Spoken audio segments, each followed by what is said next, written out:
ಜನನೀಂ ಶಾರದಾಂ ದೇವೀಂ ರಾಮಕೃಷ್ಣಂ ಜಗದ್ಗುರುಂ ಪಾದಪದ್ಮೇ ತಯೋ ಶ್ರುತ್ವ ಪ್ರಣಮಾಮಿ ಮುಹುರ್ಮುಹುಃ. ರತ್ನಾಕರ ಧೌತಪದಾಂ ಹಿಮಾಲಯ ಕಿರೀಟಿನೀಂ ಬ್ರಹ್ಮರಾಜರ್ಷಿ ರತ್ನಾಢ್ಯಾಂ ವಂದೇ ಭಾರತ ಮಾತರಂ. ವೇದಿಕೆ ಮೇಲೆ ಆಸೀನರಾಗಿರುವ ಆದರಣೀಯ ಈಶ್ವರಪ್ಪನವರಿಗೆ, ಸನ್ಮಾನ್ಯ ಶಂಕರಮೂರ್ತಿಯವರಿಗೆ, ನನ್ನ ನೆಚ್ಚಿನ ಶೈಲೇಶ್ ತಿಲಕ್ ಜಿ ಅವರಿಗೆ ಮತ್ತಿತರ ಎಲ್ಲ ಗಣ್ಯರಿಗೂ ಅತ್ಯಂತ ಶ್ರದ್ಧೆಯ ನಮನಗಳನ್ನು ನಾನು ಸಮರ್ಪಿಸ್ತೀನಿ. ಈ ಕಾರ್ಯಕ್ರಮಕ್ಕೆ ಆಗಮಿಸಿರುವ ಶಿವಮೊಗ್ಗದ ಸಮಸ್ತ ದೇಶಭಕ್ತ ಬಂಧುಗಳಿಗೂ ಅತ್ಯಂತ ಪ್ರೀತಿಪೂರ್ವಕವಾದ ನಮಸ್ಕಾರಗಳು. ಡಿ ಎಚ್ ಶಂಕರಮೂರ್ತಿಯವರು ಈಶ್ವರಪ್ಪನವ್ರ ಬಗ್ಗೆ ಏನೇನು ಹೇಳಬೇಕೋ ಅದಕ್ಕಿಂತಲೂ ಹೆಚ್ಚು ಭಾವುಕವಾಗಿ ಮತ್ತು ಅಥಾರಿಟೇಟಿವ್ ಆಗಿ ಹೇಳಲಿಕ್ಕೆ ಸಾಧ್ಯವಾಗೋದಿಲ್ಲ ಅಂತ ಅಷ್ಟು ಪರ್ಫೆಕ್ಟಾಗಿ ಹೇಳಿದ್ದಾರೆ. ಇನ್ನೇನು ಆ್ಯಡ್ ಮಾಡಬೇಕಾದಂಥ ಅಗತ್ಯ ಇಲ್ಲ. ಅಥಾರಿಟಿ ಬರೋದೇ ಆವಾಗ. ಚಿಕ್ಕಂದಿನಿಂದ ಒಬ್ಬ ವ್ಯಕ್ತಿಯನ್ನು ನೋಡಿದಾಗ ಆತ ಬೆಳೆದು ನಿಂತಾಗ ಇವನ ಬಗ್ಗೆ ನಾನು ಹೇಳ್ತೀನಿ ಬಾ ಅಂತ ಕರೆದು ಹೇಳೋದಿದೆಯಲ್ಲ, ಅದು ಹಿರಿಯರ ಮಾತು. ನಾನು ಅವ್ರಿಗೆ ಹೇಳಿದೆ ಎಕ್ಸ್ಪೀರಿಯನ್ಸಿನ ಪ್ರಭಾವ ಏನು ಅಂತ ಅವ್ರ ಮಾತುಗಳಲ್ಲಿ ಗೊತ್ತಾಗುತ್ತೆ ಅಂತ. ಈಶ್ವರಪ್ಪನವರ ಆ ವ್ಯಕ್ತಿತ್ವಕ್ಕೆ ನಾನೂ ಕೂಡ ಅತ್ಯಂತ ಶ್ರದ್ಧೆಯಿಂದ ನಮಸ್ಕಾರ ಮಾಡ್ತಾ, ಅವರ 80ನೇ ಹುಟ್ಟುಹಬ್ಬನೂ ಹೀಗೆ ಚೆನ್ನಾಗಾಗಲಿ, 90ನೇದು ಗ್ರ್ಯಾಂಡಾಗಲಿ, ಶೈಲೇಶ್ ತಿಲಕ್ ಅವ್ರು ಹೇಳಿದಂತೆ 100ನೇದು ಕೂಡ ಗ್ರ್ಯಾಂಡಾಗಿ ನಡೀಲಿ ಅಂತ ನಾನು ತುಂಬ ಪ್ರೀತಿಯಿಂದ ಹಾರೈಸ್ತೇನೆ. ಒಳ್ಳೆಯದಾಗಲಿ, ನಾವೆಲ್ಲರೂ ಸೇರೋಣ. ಇವತ್ತು ಶೈಲೇಶ್ ತಿಲಕ್ ಅವರು ಬಂದಿದ್ದಾರೆ. ಅವರು ಬಾಲಗಂಗಾಧರ್ ತಿಲಕರ ಕುರಿತಂತೆ ಬಹಳ ಗಂಭೀರವಾದ ಮಾತನ್ನು ಹೇಳಿದರು. ನಾನು ಒಂದೇ ಒಂದು ಆ್ಯಡ್ ಮಾಡ್ತೀನಿ ಅದಕ್ಕೆ. ಬಾಲಗಂಗಾಧರ್ ತಿಲಕರ ಕಿರಿಯ ಮಗನ ಹೆಸರು ಶ್ರೀಧರ್ ಪಂತ್ ತಿಲಕ್ ಅಂತ. ಭಾಳ ಜನರಿಗೆ ಗೊತ್ತಿರಲ್ಲ. ಶ್ರೀಧರ್ ಪಂತ್ ತಿಲಕ್ ಅಂತ ಅವರು ಕಿರಿಯ ಮಗ. ಶ್ರೀಧರ್ ಪಂತ್ ತಿಲಕರನ್ನು ಯಾಕೆ ನೆನಪಿಸ್ತಾ ಇದ್ದೀನಿ ಗೊತ್ತಾ? ಶ್ರೀಧರ್ ಪಂತ್ ತಿಲಕರದ್ದು ಅಕಾಲಿಕ ಮೃತ್ಯು, ಆತ್ಮಹತ್ಯೆ ಮಾಡಿಕೊಂಡ್ರವರು.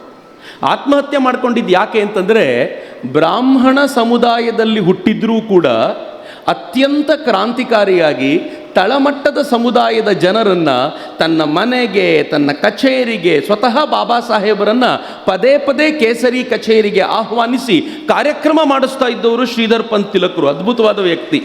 ಬಾಬಾ ಸಾಹೇಬ್ರದ್ದು ಮತ್ತು ಅವ್ರದ್ದು ಅತ್ಯಂತ ಘನಿಷ್ಠವಾಗಿರುವಂಥ ಸಂಬಂಧ. ಮಿತ್ರ, ಎಷ್ಟು ಘನಿಷ್ಠವಾದ್ದು ಅಂತಂದರೆ I get goose bumps. Shridhar Pant ತಿಲಕರು ಸಾಯೋಕ್ಕಿಂತ ಮುಂಚೆ 3 ಜನರಿಗೆ ಸೂಸೈಡ್ ನೋಟ್ ಕಳಿಸಿದರು. ಒಬ್ಬರು ಸರ್ಕಾರದ ಪರವಾಗಿ, ಬಹುಶಃ ಅವತ್ತಿನ ರಾಜ್ಯಪಾಲರಿಗಿರಬೇಕು. 2ನೇದು ಪತ್ರಿಕೆಯವರ ಒಬ್ಬರಿಗೆ. 3ನೇದು ಬಾಬಾ ಸಾಹೇಬರಿಗೆ ಡೆತ್ ನೋಟ್ ಕಳಿಸ್ಕೊಟ್ಟಿದ್ರು. ಆ ಡೆತ್ ನೋಟಲ್ಲಿ ಬಾಬಾ ಸಾಹೇಬರಿಗೆ ಅವ್ರು ಏನು ಬರೆದಿದ್ರು ಗೊತ್ತಾ? ಬಾಬಾ ಸಾಹೇಬ್ರೇ, ನಾನು ನಿಮ್ಮೆಲ್ಲರ ಪರವಾಗಿ, ದಲಿತರ ಪರವಾಗಿ ಭಗವಂತನ ಜೊತೆ ಸ್ವಲ್ಪ ಕಿತ್ತಾಡೋದು ಬಾಕಿ ಇದೆ. ಅದಕ್ಕೆ ಮುಂಚಿತವಾಗಿ ಹೋಗ್ತೀನಿ, ನೀವಲ್ಲಿ ಬರುವಾಗ ಸ್ವಾಗತಕ್ಕೆ ನಿಂತಿರ್ತೀನಿ ಅಂತ ಬಾಬಾ ಸಾಹೇಬರಿಗೆ ಶ್ರೀಧರ್ ಪಂತ್ ತಿಲಕರು ಬರೆಯೋದಿದೆಯಲ್ಲ, ಇವತ್ತಿನ ದಿನದಲ್ಲಿ ಆದರ್ಶವಾಗಿ ನಿಲ್ಲಬಲ್ಲಂಥದ್ದು. ಇನ್ಫ್ಯಾಕ್ಟ್ ಬಾಬಾ ಸಾಹೇಬರು ಎಲ್ಲಿವರೆಗೂ ಹೇಳ್ತಾರೆ ಅಂತಂದರೆ, ನಿಜವಾಗಿಯೂ ಲೋಕಮಾನ್ಯ ಅಂತ ಕರೆಸಿಕೊಳ್ಳಬಹುದಾದವರಲ್ಲಿ ಶ್ರೀಧರ್ ಪಂತ್ ಕೂಡ ಇದ್ದಾರೆ ಅಂತ. ಆ ಪರಿಯ ವ್ಯಕ್ತಿತ್ವ ಅವರದ್ದು ಅಂತ. ಆ ಇಡೀ ಪರಿವಾರವೇ ಹಾಗೆ. ಲೋಕಮಾನ್ಯ ತಿಲಕರು ಒಬ್ಬರಲ್ಲ, ಇಡೀ ಪರಿವಾರವೇ ಸಮಾಜಕ್ಕೋಸ್ಕರ ತಮ್ಮಂತ ಸಮರ್ಪಿಸಿಕೊಂಡಂಥ ಶ್ರೇಷ್ಠ ಪರಿವಾರ ಅಂತ ನಾನು ಅತ್ಯಂತ ಶ್ರದ್ಧೆಯಿಂದ ಮತ್ತೊಮ್ಮೆ ನಮಿಸ್ತಾ, ಈ ಕಾರ್ಯಕ್ರಮದಲ್ಲಿ ಸ್ವಾಭಿಮಾನಿ ಭಾರತದ ಕುರಿತಂತೆ ಮಾತನಾಡಬೇಕು ಅಂತ. ಭಾಳ ಸಂತೋಷ. ಒಂದೇ ಮಾತಲ್ಲಿ ನಾನು ಹೇಳಿದರೆ ಆಶ್ಚರ್ಯ ಪಡಬೇಡಿ. ಭಾರತಕ್ಕೆ ಈ ಸ್ವಾಭಿಮಾನ ಮತ್ತೆ ಒಂದು ರೀತಿ ಜಾಗೃತವಾಗಿ ನೆನ್ನೆಗೆ 11 ವರ್ಷ ಕಳೆದಿದೆ ಅಂತ ನಾನು ಭಾವಿಸ್ತೇನೆ. ಯಾಕೆ ಅನ್ನೋದನ್ನು ನೀವು ಯೋಚನೆ ಮಾಡಬೇಕು. ನಾನು ಇನ್ನೊಂದು ಸ್ವಲ್ಪ ಗಂಭೀರವಾದ ಮಾತನ್ನು ಹೇಳ್ತೀನಿ. ಭಾಳ ಜನ ನನಗೆಲ್ಲರೂ ಏನು ಹೇಳ್ತಾರೆ ಅಂತಂದರೆ, ಚಕ್ರವರ್ತಿ ಮೋದಿಯವರನ್ನ ತುಂಬ ಇಷ್ಟಪಡ್ತಾನೆ, ತುಂಬ ಹೊಗಳ್ತಾನೆ ಅಂತ. ನಾನು ಮೋದಿಯವರನ್ನ ಯಾಕೆ ಇಷ್ಟಪಡ್ತೀನಿ ಅಂತಂದರೆ, ಮೋದಿ ಈ ನೆಲಕ್ಕೆ ಹತ್ತಿರವಾಗಿದ್ದಾರೆ ಅಂತ. ಮೋದಿ ಈ ಭೂಮಿಗೆ ಹತ್ತಿರವಾಗಿದ್ದಾರೆ, ಇಲ್ಲಿನ ಧರ್ಮಕ್ಕೆ ಹತ್ತಿರವಾಗಿದ್ದಾರೆ, ಈ ನಾಡಿಗೆ ಹತ್ತಿರವಾಗಿದ್ದಾರೆ.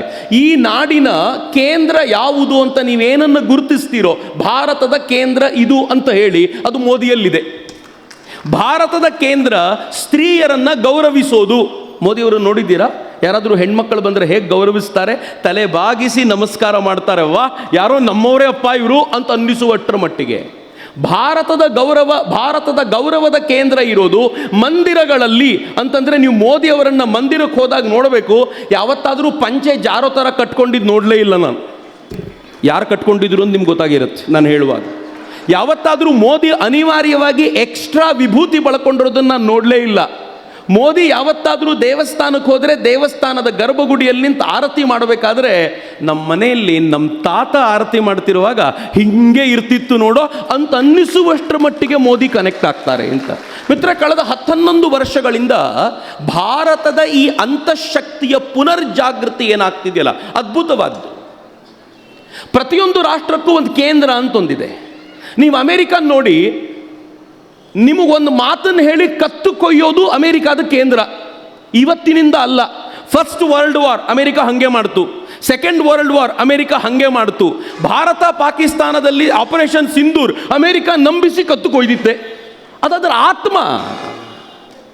ಅದು ಬೈಡನ್ ಬರಲಿ ಟ್ರಂಪ್ ಬರಲಿ ಬದಲಾಗೋದಿಲ್ಲ, ಚೇಂಜ್ ಆಗೋದಿಲ್ಲ, ಆತ್ಮವೇ ಹಂಗಿರುತ್ತೆ. ಯುರೋಪನ್ ನೋಡಿ, ಯುರೋಪಿನ ಆತ್ಮ ವ್ಯಾಪಾರ.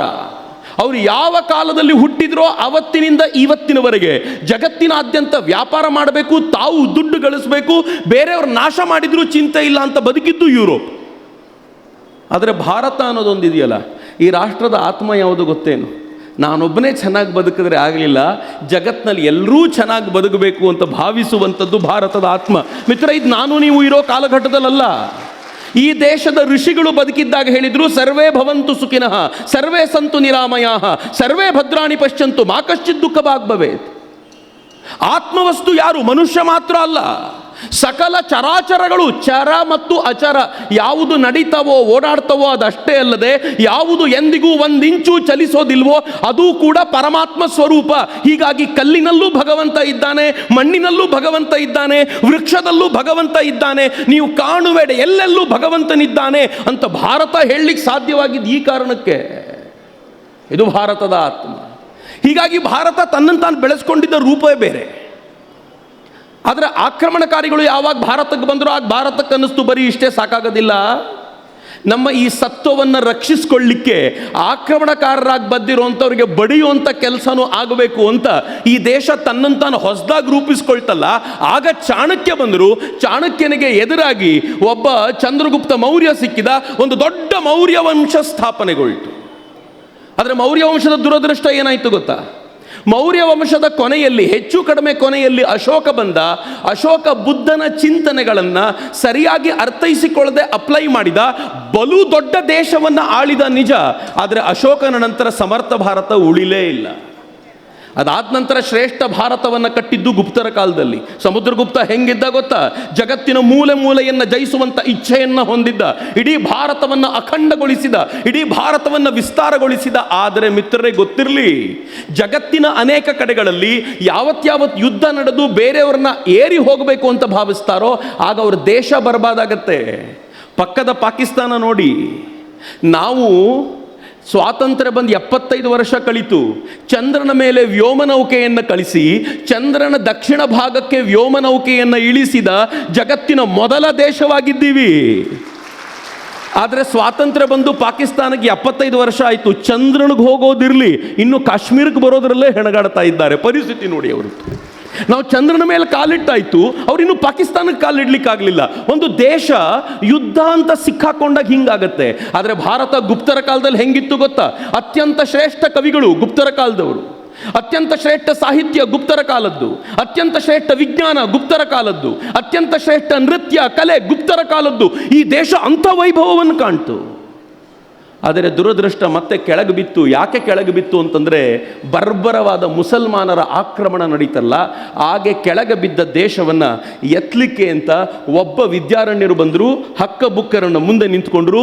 ಇದೇ ಕರ್ನಾಟಕ ಅತ್ಯಂತ ಶ್ರೇಷ್ಠ ಹಿಂದೂ ಸಾಮ್ರಾಜ್ಯವನ್ನು ಸ್ಥಾಪಿಸಿ ಅತ್ಯಂತ ಶ್ರೇಷ್ಠ ವಿಚಾರದೊಂದಿಗೆ ಯುದ್ಧವನ್ನು ಮಾಡಬಲ್ಲೆವು ಅಂತ ತೋರಿಸ್ಕೊಟ್ವಿ. ಆನಂತರ ಮರಾಠರು ಬಂದರು, ಇವರೆಲ್ಲರೂ ಬಂದು ಭಾರತವನ್ನು ಮತ್ತೆ ಗಳಿಸಿಕೊಂಡ್ರು. ಬೇರೆ ಪ್ರಶ್ನೆ.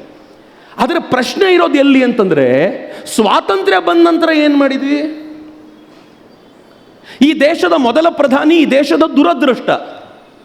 ನನಗೆ ಗೊತ್ತು, ಕಾಂಗ್ರೆಸ್ ನನ್ನನ್ನು ಹೇಟ್ ಮಾಡತ್ತೆ, ಕಾಂಗ್ರೆಸ್ಸಿಗೆ ನನ್ನ ಕಂಡ್ರೆ ಕೋಪ. ನಾನಿವತ್ತು ವೇದಿಕೆ ಮೇಲೆ ನಿಮ್ಮ ಜೊತೆ ಹಂಚ್ಕೊಳ್ತಿದ್ದೀನಿ. ನಿನ್ನೆ ಬೆಂಗಳೂರಿನಿಂದ IG DIGಗಳು ಎಲ್ಲ ಪೊಲೀಸ್ ಸ್ಟೇಷನ್ಗೂ, ನಿಮ್ಮ ಶಿವಮೊಗ್ಗ ಪೊಲೀಸ್ ಸ್ಟೇಷನ್ಗೂ ಒಂದು ಮೆಸೇಜ್ ಬಂದಿದೆ. ಆ ಮೆಸೇಜನ್ನ ಶೇರ್ ಮಾಡ್ತೀನಿ ನಾನು ಬೆಳಗ್ಗೆ. ಮೆಸೇಜ್ ಏನು ಗೊತ್ತಾ? ಚಕ್ರವರ್ತಿಯವರ ಮೇಲೆ 2022ರಿಂದ 2025 ಜೂನ್ವರೆಗೂ ಯಾವ್ಯಾವ ಕೇಸುಗಳಿದೆಯೋ ಎಲ್ಲವನ್ನೂ ಕಲೆಕ್ಟ್ ಮಾಡಿ ಕೊಡಿ ಅಂತ. ಏನಕ್ಕೆ? ಹೆಂಗಾದ್ರೂ ಮಾಡಿ ಒಳಗೆ ಹಾಕ್ಬಿಡ್ಬೋದಾ? ಒಳಗೆ ಹಾಕಿ ವಾಯ್ಸ್ ಸೈಲೆಂಟ್ ಮಾಡ್ಬೋದಾ? ವಾಯ್ಸ್ ಸೈಲೆಂಟ್ ಮಾಡೋದು ಒಳಗೆ ಹಾಕಿ ಅಲ್ಲ ಕಣೋ, ನಿಮ್ಮ ಬದುಕನ್ನು ಸುಂದರ ಮಾಡಿಕೊಂಡು ಚಕ್ರವರ್ತಿಗೆ ನಿಮ್ಮ ವಿರುದ್ಧ ಮಾತಾಡ್ಲಿಕ್ಕೆ ಏನೂ ಇಲ್ದಂತೆ ಮಾಡಿ ನೀವೊಂದು ಶ್ರೇಷ್ಠ ಬದುಕನ್ನು ಬದುಕಿ ಆ ಮೂಲಕ ನೀವು ವಾಯ್ಸ್ ಸೈಲೆಂಟ್ ಮಾಡ್ಬೇಕಲ್ವಾ? ಇದು ವಾಯ್ಸ್ ಸೈಲೆಂಟ್ ಮಾಡೋದ? And they know I don't care. ನೀವೇನಾದರೂ ನನ್ನನ್ನು ಒಳಗೆ ಹಾಕಿದ್ರೆ ನಾನು ತುಂಬ ದಿನ ಓದದೇ ಇರುವಂಥ ಇನ್ನೊಂದು 15-20 ಪುಸ್ತಕ ಇದೆ, ಕಂಪ್ಲೀಟ್ ಮಾಡಿ ಬರ್ತೀನಿ ಆಚೆಗೆ. I don't mind, I don't care. ಯಾಕೆ ಅಂತಂದರೆ ಸರ್ಕಾರ 5 ವರ್ಷಕ್ಕೊಮ್ಮೆ ಬದಲಾಗುತ್ತೆ. ಭಾರತದ ಇತಿಹಾಸ 25,000 ವರ್ಷಗಳಷ್ಟು ಹಳೆಯದು. ನಿಮ್ಮಂಥ ಅನೇಕ ಮಂತ್ರಿಗಳನ್ನು, ಅನೇಕ ಮುಖ್ಯಮಂತ್ರಿಗಳನ್ನು ಈ ದೇಶ ನೋಡಿ ಆಗಿದೆ. ನೀವು ಯಾವ ಕೊತ್ವಾಲ್ ನಾಯಕರು ಅಂತ ಕೇಳಬೇಕು ಅಂತಷ್ಟೇ. ಆದರೆ ಪ್ರಾಮಾಣಿಕವಾಗಿ ಯೋಚನೆ ಮಾಡಿ ನೋಡಿ, ಈ ದೇಶಕ್ಕೆ ಸ್ವಾತಂತ್ರ್ಯ ಬಂದಾಗ 1947ರಲ್ಲಿ ಈ ದೇಶ ಹೇಗೆ ಹೇಳಬೇಕಾಗಿತ್ತು? ಮುಸಲ್ಮಾನರಿಗೆ ಕೊಡಬೇಕಾಗಿದ್ದ ಜಾಗವನ್ನು ಕೊಟ್ಟಿದ್ದೀವಿ, ಇನ್ನು ಭಾರತವನ್ನು ನಾವು ಹಿಂದೂ ರಾಷ್ಟ್ರ ಅಂತ ಕರಿತೀವಿ. ಮುಸಲ್ಮಾನರು ಇರಲಿ. ಗುಪ್ತರ ಕಾಲದಲ್ಲಿ ಎಲ್ಲ ಜಾತಿಯವರು ಬದುಕಿದ್ರು, ಎಲ್ಲ ಮತೀಯರು ಬದುಕಿದ್ರು. ಅಶೋಕನ ಕಾಲದಲ್ಲಿ ಎಲ್ಲರೂ ಬದುಕಿದ್ರು, ಮರಾಠ ಕಾಲದಲ್ಲಿ ಎಲ್ಲರೂ ಇದ್ರು, ವಿಜಯನಗರ ಸಾಮ್ರಾಜ್ಯದಲ್ಲಿ ಎಲ್ಲರೂ ಇದ್ರು. ಹಾಗೆ ಹಿಂದೂ ರಾಷ್ಟ್ರದಲ್ಲೂ ಎಲ್ಲರೂ ಇರ್ತಾರೆ ಅಂತ ಪ್ರೀತಿಯಿಂದ ಹೇಳ್ಬೋದಿತ್ತು. ಆದರೆ ಜವಾಹರ್ಲಾಲ್ ನೆಹರು ಹೇಳಿದರು, ನಮ್ಮದ್ದು ಅಲಿಪ್ತ ನೀತಿ, ನಾವು ಜಗತ್ತಿನ ಯಾರೊಂದಿಗೂ ಯುದ್ಧ ಮಾಡೋದಿಲ್ಲ, ಆದರೆ ಮುಸಲ್ಮಾನರಿಗೆ ಮಾತ್ರ ಈ ದೇಶದಲ್ಲಿ ಒಂದು ತೂಕ ಜಾಸ್ತಿ ತುಷ್ಟೀಕರಣ ಮಾಡ್ತೀವಿ ಅಂತ ಹೊಸ ತುಷ್ಟೀಕರಣದ ರಾಜಕಾರಣವನ್ನು 47ರ ಸ್ವತಂತ್ರ ಭಾರತದಲ್ಲಿ ಶುರು ಮಾಡಿದರು. ಪರಿಣಾಮ ಏನಾಯಿತು ಗೊತ್ತಾ? 1947ರಲ್ಲಿ ಮೊದಲನೇ ಬಾರಿಗೆ ಭಾರತದ ಮೇಲೆ ಆಕ್ರಮಣ ಬಂತು. ಸ್ವಾತಂತ್ರ್ಯ ಬಂದ ಹೊಸ್ತಿಲಲ್ಲೇ ಆಕ್ರಮಣ. ಪಾಕಿಸ್ತಾನ ದಾಳಿ ಮಾಡ್ತು. ಆರಂಭದಲ್ಲಿ ನಮ್ಮ ಸೈನಿಕರಿಗೆ ಹೊಡೆತ. ಆದರೆ ನನ್ನ ದೇಶದ ಸೈನಿಕರ ವೀರಾವೇಶದ ಕದನ ಹೆಂಗಿತ್ತು ಅಂತಂದರೆ ಪಾಕಿಸ್ತಾನವನ್ನು ಅಟ್ಟಿಸ್ಕೊಂಡು ಹೋಗಿ ಬಡಿದ್ರು. ನಾವು ಯುದ್ಧದಲ್ಲಿ ಗೆದ್ವಿ. ಆದರೆ ಜವಾಹರ್ಲಾಲ್ ನೆಹರು ವಿಶ್ವಸಂಸ್ಥೆಗೆ ಹೋಗಿ ನಮ್ಮ ಯುದ್ಧವನ್ನು ಸ್ವಲ್ಪ ಶಾಂತಗೊಳಿಸಿ, ಗೆದ್ದ ಯುದ್ಧದಲ್ಲಿ ನೀವು ಸಂಧಾನಕ್ಕೆ ಬನ್ನಿ ಅಂತ ವಿಶ್ವಸಂಸ್ಥೆಯನ್ನು ಕೇಳಿಕೊಂಡ್ರು. ಇವತ್ತಿನವರೆಗೂ ಪಾಕ್ ಆಕ್ರಮಿತ ಕಾಶ್ಮೀರ ವಾಪಸ್ ಬರದೇ ಇರೋ ಥರ ಮಾಡಿದ್ರು. 1962ರಲ್ಲಿ ಚೀನಾ ಯುದ್ಧ ಮಾಡ್ತು. ಚೀನಾ ಭಾರತದ ಮೇಲೆ ಆಕ್ರಮಣ ಮಾಡುವಾಗ ಈ ದೇಶದ ಸ್ಥಿತಿಗತಿ ಹೆಂಗಿತ್ತು ಗೊತ್ತಾ? ನಾವು ಮತ್ತು ಚೀನಿಯರು ಅಣ್ಣ ತಮ್ಮದ್ರಿದ್ದಂತೆ, ಒಬ್ಬರ ಮೇಲೆ ಒಬ್ಬರು ಯಾವತ್ತೂ ಯುದ್ಧ ಮಾಡೋದಿಲ್ಲ ಅಂತ ಭಾರತ ಕನಸು ಕಾಣ್ತಾ ಕೂತಿತ್ತು.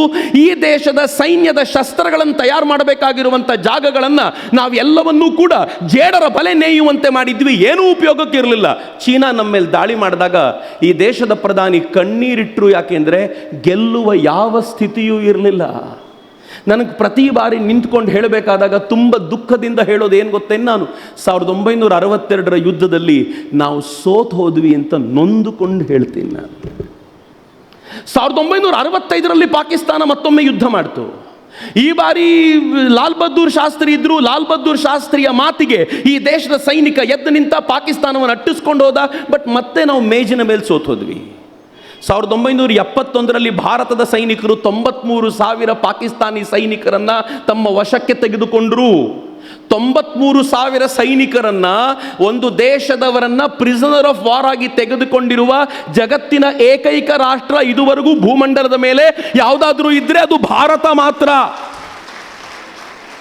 93,000 ಸೈನಿಕರನ್ನ ಮುಂದೆ ಇಟ್ಟುಕೊಂಡು ಈ ದೇಶ ಪಾಕಿಸ್ತಾನದ ಹತ್ರ POK ವಾಪಸ್ ತೆಗೆದುಕೋಬಹುದಿತ್ತು.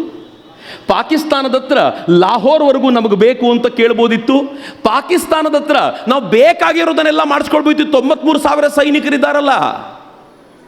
ಆದರೆ ನಾವು ಏನು ಮಾಡಿದ್ವಿ ಗೊತ್ತಾ? POK ಕೇಳೋದಿರಲಿ, ನಮ್ಮ 54 ಸೈನಿಕರನ್ನ ಪಾಕಿಸ್ತಾನ ಕರ್ಕೊಂಡು ಹೋಗಿ ಪ್ರಿಸ್ನರ್ ಆಫ್ ವಾರ್ ಆಗಿ ಇಟ್ಕೊಂಡಿತ್ತು. 93,000 ಜನರನ್ನು ಬಿಟ್ವಿ. ನಮ್ಮ 54 ಜನರನ್ನು ಕೇಳಲೇ ಇಲ್ಲ ರೀ. ಇವತ್ತಿನವರೆಗೂ ಬಂದಿಲ್ಲ ಮಿತ್ರರೇ. ಅವ್ರಿಗೆ ಏನಾಯ್ತು ಅಂತ ಯಾರಿಗೂ ಗೊತ್ತಿಲ್ಲ.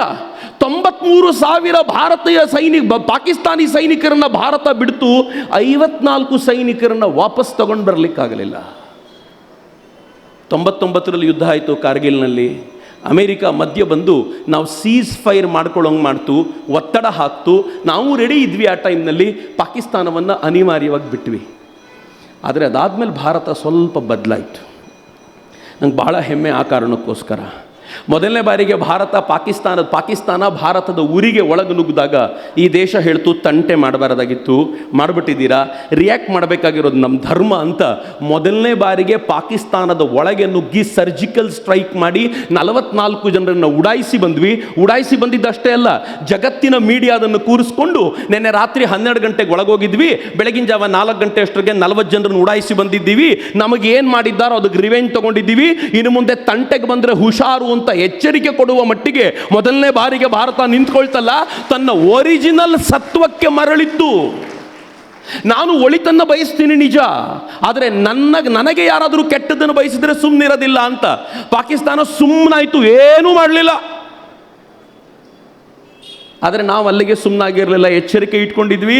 ಜಮ್ಮು ಕಾಶ್ಮೀರದಲ್ಲಿರುವಂಥ ಭಯೋತ್ಪಾದಕರನ್ನೆಲ್ಲ ನಿಧಾನವಾಗಿ ನಾಶ ಮಾಡ್ತಾ ಒಂದು ಫೈನಲ್ ಹಂತ ಎಲ್ಲಿವರೆಗೂ ಬಂತು ಗೊತ್ತಾ ಮಿತ್ರರೇ? ನಾನು ಭಾಳ ಹೆಮ್ಮೆಯಿಂದ ಹೇಳಬಲ್ಲೆ, ಇಲ್ಲಿ ಯಾರ್ಯಾರು ಇದ್ದೀರೋ ನಿಮ್ಮೆಲ್ಲರಿಗಿಂತಲೂ ಹೆಚ್ಚು ಬಾರಿ ಜಮ್ಮು ಆ್ಯಂಡ್ ಕಾಶ್ಮೀರಕ್ಕೆ ಹೋಗಿ ಬಂದವು ನಾನು, ಸೈನಿಕರನ್ನು ಬಿಟ್ಟರೆ. ಬಹಳ ಬಾರಿ ಹೋಗಿದ್ದೀನಿ ನಾನು ಎಷ್ಟು ಬಾರಿ ಜಮ್ಮು ಕಾಶ್ಮೀರಕ್ಕೆ ಹೋಗಿದ್ದೀನೋ ಗೊತ್ತಿಲ್ಲ, ಆದರೆ ನರೇಂದ್ರ ಮೋದಿ ಬಂದ ನಂತರ ಜಮ್ಮು ಕಾಶ್ಮೀರದ ಬದಲಾವಣೆ ನೋಡಿದ್ದೀನಿ. ಯಾಕೆ ಅಂತಂದರೆ ಹಂತವಾಗಿ ಜಿಲ್ಲೆಯಿಂದ ಭಯೋತ್ಪಾದನೆಯನ್ನು ಅವರು ತೆಗಿತಾ ಬಂದು ಇಷ್ಟು ಜಿಲ್ಲೆಗಳು ಭಯೋತ್ಪಾದನೆಯಿಂದ ಮುಕ್ತ ಅಂತ ಹೇಳುವ ಮಟ್ಟಿಗೆ ಬೆಳೆದ್ವಿ. ಪಾಕಿಸ್ತಾನಕ್ಕೆ ಟೆನ್ಷನ್ ಶುರು ಆಗ್ಬಿಡ್ತು. ಎಲೆಕ್ಷನ್ ಬಂತು 2019, ಎಲೆಕ್ಷನ್ ಹತ್ತಿರ ಇರುವಾಗ ಪುಲ್ವಾಮಾದಲ್ಲಿ ದಾಳಿ ಮಾಡಿದರು. ಈ ದೇಶದ ಜನ ಕಾತರದಿಂದ ಕಾಯ್ತಾ ಇದ್ರು, ಪುಲ್ವಾಮಾದಲ್ಲಿ ದಾಳಿಯಾಗಿದೆ, ಏನು ಮಾಡಬೇಕು ಅಂತ. ನನಗೆ ಚೆನ್ನಾಗಿ ನೆನಪಿದೆ, ಯಾವತ್ತು ಪುಲ್ವಾಮಾದ ದಾಳಿಗೆ ಅದಾದ 11 ದಿನಕ್ಕೆ ಈ ದೇಶ ಏರ್ ಸ್ಟ್ರೈಕ್ ಮಾಡಿ ಬಾಲಾಕೋಟ್ನಲ್ಲಿ ಉತ್ತರ ಕೊಟ್ಟಿತ್ತೋ ಅದೇ ದಿನ ಸಂಜೆ ನಾನು ಶಿವಮೊಗ್ಗದಲ್ಲಿ ಭಾಷಣಕ್ಕೆ ಅಂತ ನಿಂತಿದ್ದೆ. ನಂಗೆ ಇವತ್ತಿಗೂ ನೆನಪಿದೆ, ಆವತ್ತಿನ ದಿನ ಏನು ಅದ್ಭುತವಾದ ರೋಮಾಂಚನಕಾರಿಯಾದ ದಿನ. ಯಾಕೆ ಅಂದರೆ ಭಾರತ ಒಳಗಿದ್ದು ಬಡ್ದಿರಲಿಲ್ಲ, ಪಾಕಿಸ್ತಾನದ ಒಳಗೆ ಒಂದು ಫ್ಲೈಟನ್ನು ಕಳಿಸಿ ಬಡಿದು ಮುಗಿಸಿತ್ತು. ಅದಾದಮೇಲೆ ಪಾಕಿಸ್ತಾನ ತಂಟೆ ಮಾಡೋದು ಬಿಡ್ತು. ಆದರೆ ಯಾವಾಗ ಪಾಕಿಸ್ತಾನಕ್ಕೆ ಭಾರತದ ಮೇಲೆ ತಂಟೆ ಮಾಡೋದಿಲ್ವೋ ಪಾಕಿಸ್ತಾನಕ್ಕೆ ದುಡ್ಡು ಹರಿಯೋದು ನಿಂತೋಗತ್ತೆ. ನಾನು ಹೇಳಿದ್ದಲ್ಲ, ಪಾಕಿಸ್ತಾನದ ಇವತ್ತಿನ ಡಿಫೆನ್ಸ್ ಮಿನಿಸ್ಟರ್ ಆಪರೇಷನ್ ಸಿಂಧೂರ್ ಆಗೋಕ್ಕಿಂತ ಮುಂಚೆ ಒಂದು ಮಾತನ್ನು ಹೇಳಿದರು. ಆಪರೇಷನ್ ಸಿಂಧೂರ್ ಆಗೋಕ್ಕಿಂತ ಕೆಲವು ದಿನಗಳ ಮುಂಚೆ ಅಥವಾ ಪೆಹಲ್ಗಾಮ್ನಲ್ಲಿ ಅಟ್ಯಾಕ್ ಆಗುವಂಥ ಕೆಲವು ದಿನಗಳ ಮುಂಚೆ ಏನು ಹೇಳಿದ್ರು ಗೊತ್ತಾ? ಪಾಕಿಸ್ತಾನ ಅಮೇರಿಕಾದ ಟೆರರಿಸ್ಟ್ ಕ್ಯಾಂಪ್ ಅಂತ ಹೇಳಿದರು. ಅಮೇರಿಕ ಯಾರ ಮೇಲೆ ಟೆರರಿಸಮ್ ಮಾಡು ಅಂತ ಹೇಳುತ್ತೋ ಅದಕ್ಕೋಸ್ಕರ ಟೆರರಿಸಮ್ ಮಾಡ್ಲಿಕ್ಕೆ ನಾವು ಸಿದ್ಧರಾಗ್ತೀವಿ ಅಂತ ಪಾಕಿಸ್ತಾನದ ಡಿಫೆನ್ಸ್ ಮಿನಿಸ್ಟರ್ ಹೇಳಿಕೆ ಕೊಟ್ಟಿದ್ದ.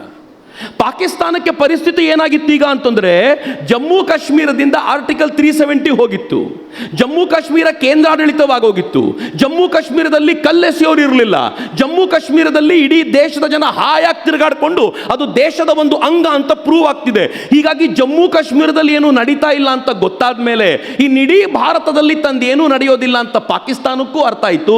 ಇನ್ನು ಪಾಕಿಸ್ತಾನವನ್ನು ನಂಬಿಕೊಂಡು ಉಪಯೋಗ ಇಲ್ಲ ಅಂತ ಅಮೆರಿಕ ಮತ್ತು ಚೀನಾಕ್ಕೂ ಗೊತ್ತಾಯಿತು. ಈಗ ಪಾಕಿಸ್ತಾನಕ್ಕೆ ಏನಾದರೂ ಮಾಡಲೇಬೇಕಾಗಿತ್ತು. ಪಾಕಿಸ್ತಾನದ ಜನರಲ್ ಸೇನೆಯ ಮುಖ್ಯಸ್ಥ ಆಸಿಮ್ ಮುನೀರ್ ಈ ಪೆಹಲ್ಗಾಮ್ನಲ್ಲಿ ದಾಳಿ ಆಗೋಕ್ಕಿಂತ ಹೆಚ್ಚು ಕಡಿಮೆ 25 ದಿನ ಅಥವಾ 30 ದಿನಗಳ ಮುಂಚೆ ಒಂದು ಭಾಷಣ ಮಾಡ್ದ, ಎಲ್ಲ ಸೈನಿಕ ಪ್ರಮುಖರನ್ನು ಕೂರಿಸ್ಕೊಂಡು. ಭಾಷಣ ಏನಿತ್ತು ಗೊತ್ತಾ? ಭಾರತ ಮತ್ತು ಪಾಕಿಸ್ತಾನ ಡಿವೈಡ್ ಆಗಿರೋದು, ಈ ಕಾರ್ಯಕ್ರಮದಲ್ಲಿ ಅಪ್ಪಿತಪ್ಪಿ ಯಾರಾದರೂ ಮುಸಲ್ಮಾನರಿದ್ರೆ ಕೇಳಿಸ್ಕೊಳ್ಳಿ, ಆಸಿಮ್ ಮುನೀರ್ ಹೇಳುವಂಥ ಮಾತಿದು. ಭಾರತ ಮತ್ತು ಪಾಕಿಸ್ತಾನ ಡಿವೈಡ್ ಆಗಿರೋದು ಧರ್ಮದ ಆಧಾರದ ಮೇಲೆ. ಇದು ಯಾವತ್ತಿದ್ರೂ ಒಂದಾಗ್ಲಿಕ್ಕೆ ಸಾಧ್ಯವಿಲ್ಲ. ಮುಸಲ್ಮಾನರು ಮತ್ತು ಹಿಂದೂಗಳು ಜೊತೆಯಲ್ಲಿ ಹೋಗ್ಲಿಕ್ಕೆ ಸಾಧ್ಯ ಇಲ್ಲ. ಅವ್ರಿಗೆ ಸರಿಯಾದ ಪಾಠವನ್ನು ಕಲಿಸೋದು ನಮ್ಮ ಗುರಿ, ಇದು ನಮಗೆ ಭಗವಂತ ಕೊಟ್ಟ ಕೆಲಸ ಅಂತ ಒಬ್ಬ ಸೈನ್ಯದ ಜನರಲ್ ಹೇಳೋದು. Can you ever imagine? ಸೈನ್ಯದ ಮುಖ್ಯಸ್ಥನೊಬ್ಬ ಹಿಂಗೆ ಮಾತಾಡೋದು. ಮಿತ್ರ, ನನ್ನ ದೇಶದ ದೌರ್ಭಾಗ್ಯ, ನನ್ನ ದೇಶದ ಸೈನಿಕ ಮುಖ್ಯಸ್ಥರು ರಾಮಭದ್ರಾಚಾರ್ಯರು, ಬಹುಶಃ ಬಹಳ ಜನರಿಗೆ ಗೊತ್ತಿದೆಯೋ ಇಲ್ವೋ ಗೊತ್ತಿಲ್ಲ, ರಾಮ ಮಂದಿರದ ಹೋರಾಟ ನಡೀತಾ ಇರಬೇಕಾದಾಗ ಕಣ್ಣಿಲ್ಲದ ಒಬ್ಬ ಸಾಧುಗಳು ಕೋರ್ಟ್ನಲ್ಲಿ ಹೇಳಿಕೆ ಕೊಡಲಿಕ್ಕೆ ಅಂತ ಹೋಗಿದ್ರು. ಅನೇಕ ಸಾಧುಗಳು ಬರಲ್ಲ ಅಂತಿರುವಾಗ ಅವ್ರು ಹೋಗಿ ನಿಂತ್ಕೊಂಡು ಹೇಳಿಕೆ ಕೊಡ್ತಾ ಇದ್ರು. ಆ ರಾಮಭದ್ರಾಚಾರ್ಯರ ಹತ್ರ ಈ ದೇಶದ ಸೈನಿಕ ಮುಖ್ಯಸ್ಥರು ಸೈನ್ಯದ ಯೂನಿಫಾರ್ಮಲ್ಲಿ ಹೋದರೆ ಎಲ್ಲ ಎಡಪಂಥೀಯ ಪತ್ರಕರ್ತರು ಬರೀತಾರೆ, ಸೈನ್ಯದ ಮಾನ ಮರ್ಯಾದೆ ಹರಾಜು ಹಾಕ್ಬಿಟ್ರು.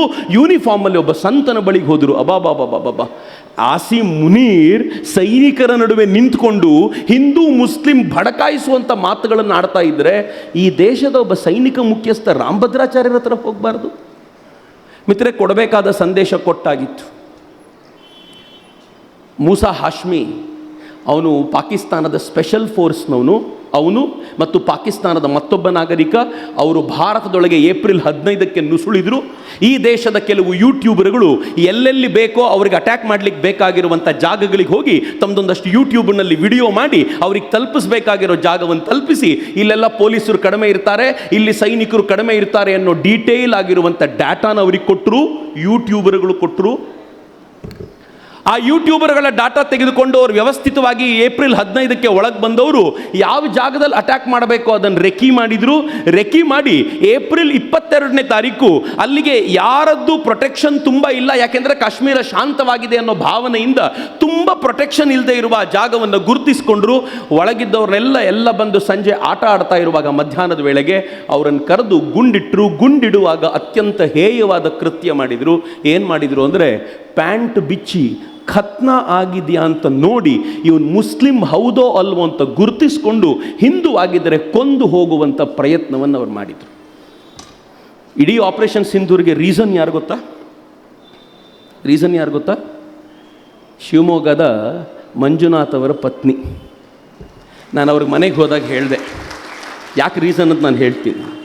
ಅವ್ರು ಕೇಳ್ತಾರೆ, ನೀವು ನನ್ನನ್ನು ಗುಂಡಿಟ್ಟು ಕೊಂದುಬಿಡ್ರಪ್ಪ, ನಮ್ಮ ಯಜಮಾನರ ಜೊತೆ ನಾನು ಹೋಗ್ತೀನಿ ಅಂದರೆ ಅವನು ಹೇಳ್ತಾನೆ, ಜಾವ್ ಮೋದಿಗೋ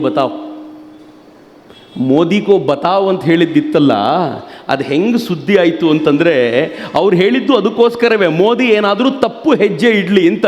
ಮೋದಿಗೋ ಬತಾವ್ ಅಂದ್ರಲ್ಲ, ಮೋದಿಗೋ ಬತಾವ್ ಅಂತ ಹೇಳಿದ್ದಕ್ಕೆ ಮೋದಿ ಹೇಳಿದರು, ನನಗೆ ಹೇಳಿದ್ದಾಯ್ತಾನೆ, ಇನ್ನು ನಿಮಗೆ ರಾತ್ರಿಯಲ್ಲಿ ಬೆಳಕು ನಾನು ತೋರಿಸ್ತೀನಿ ಅಂತ ಮೋದಿ ಅವತ್ತು ನಿಶ್ಚಯ ಮಾಡಿದರು.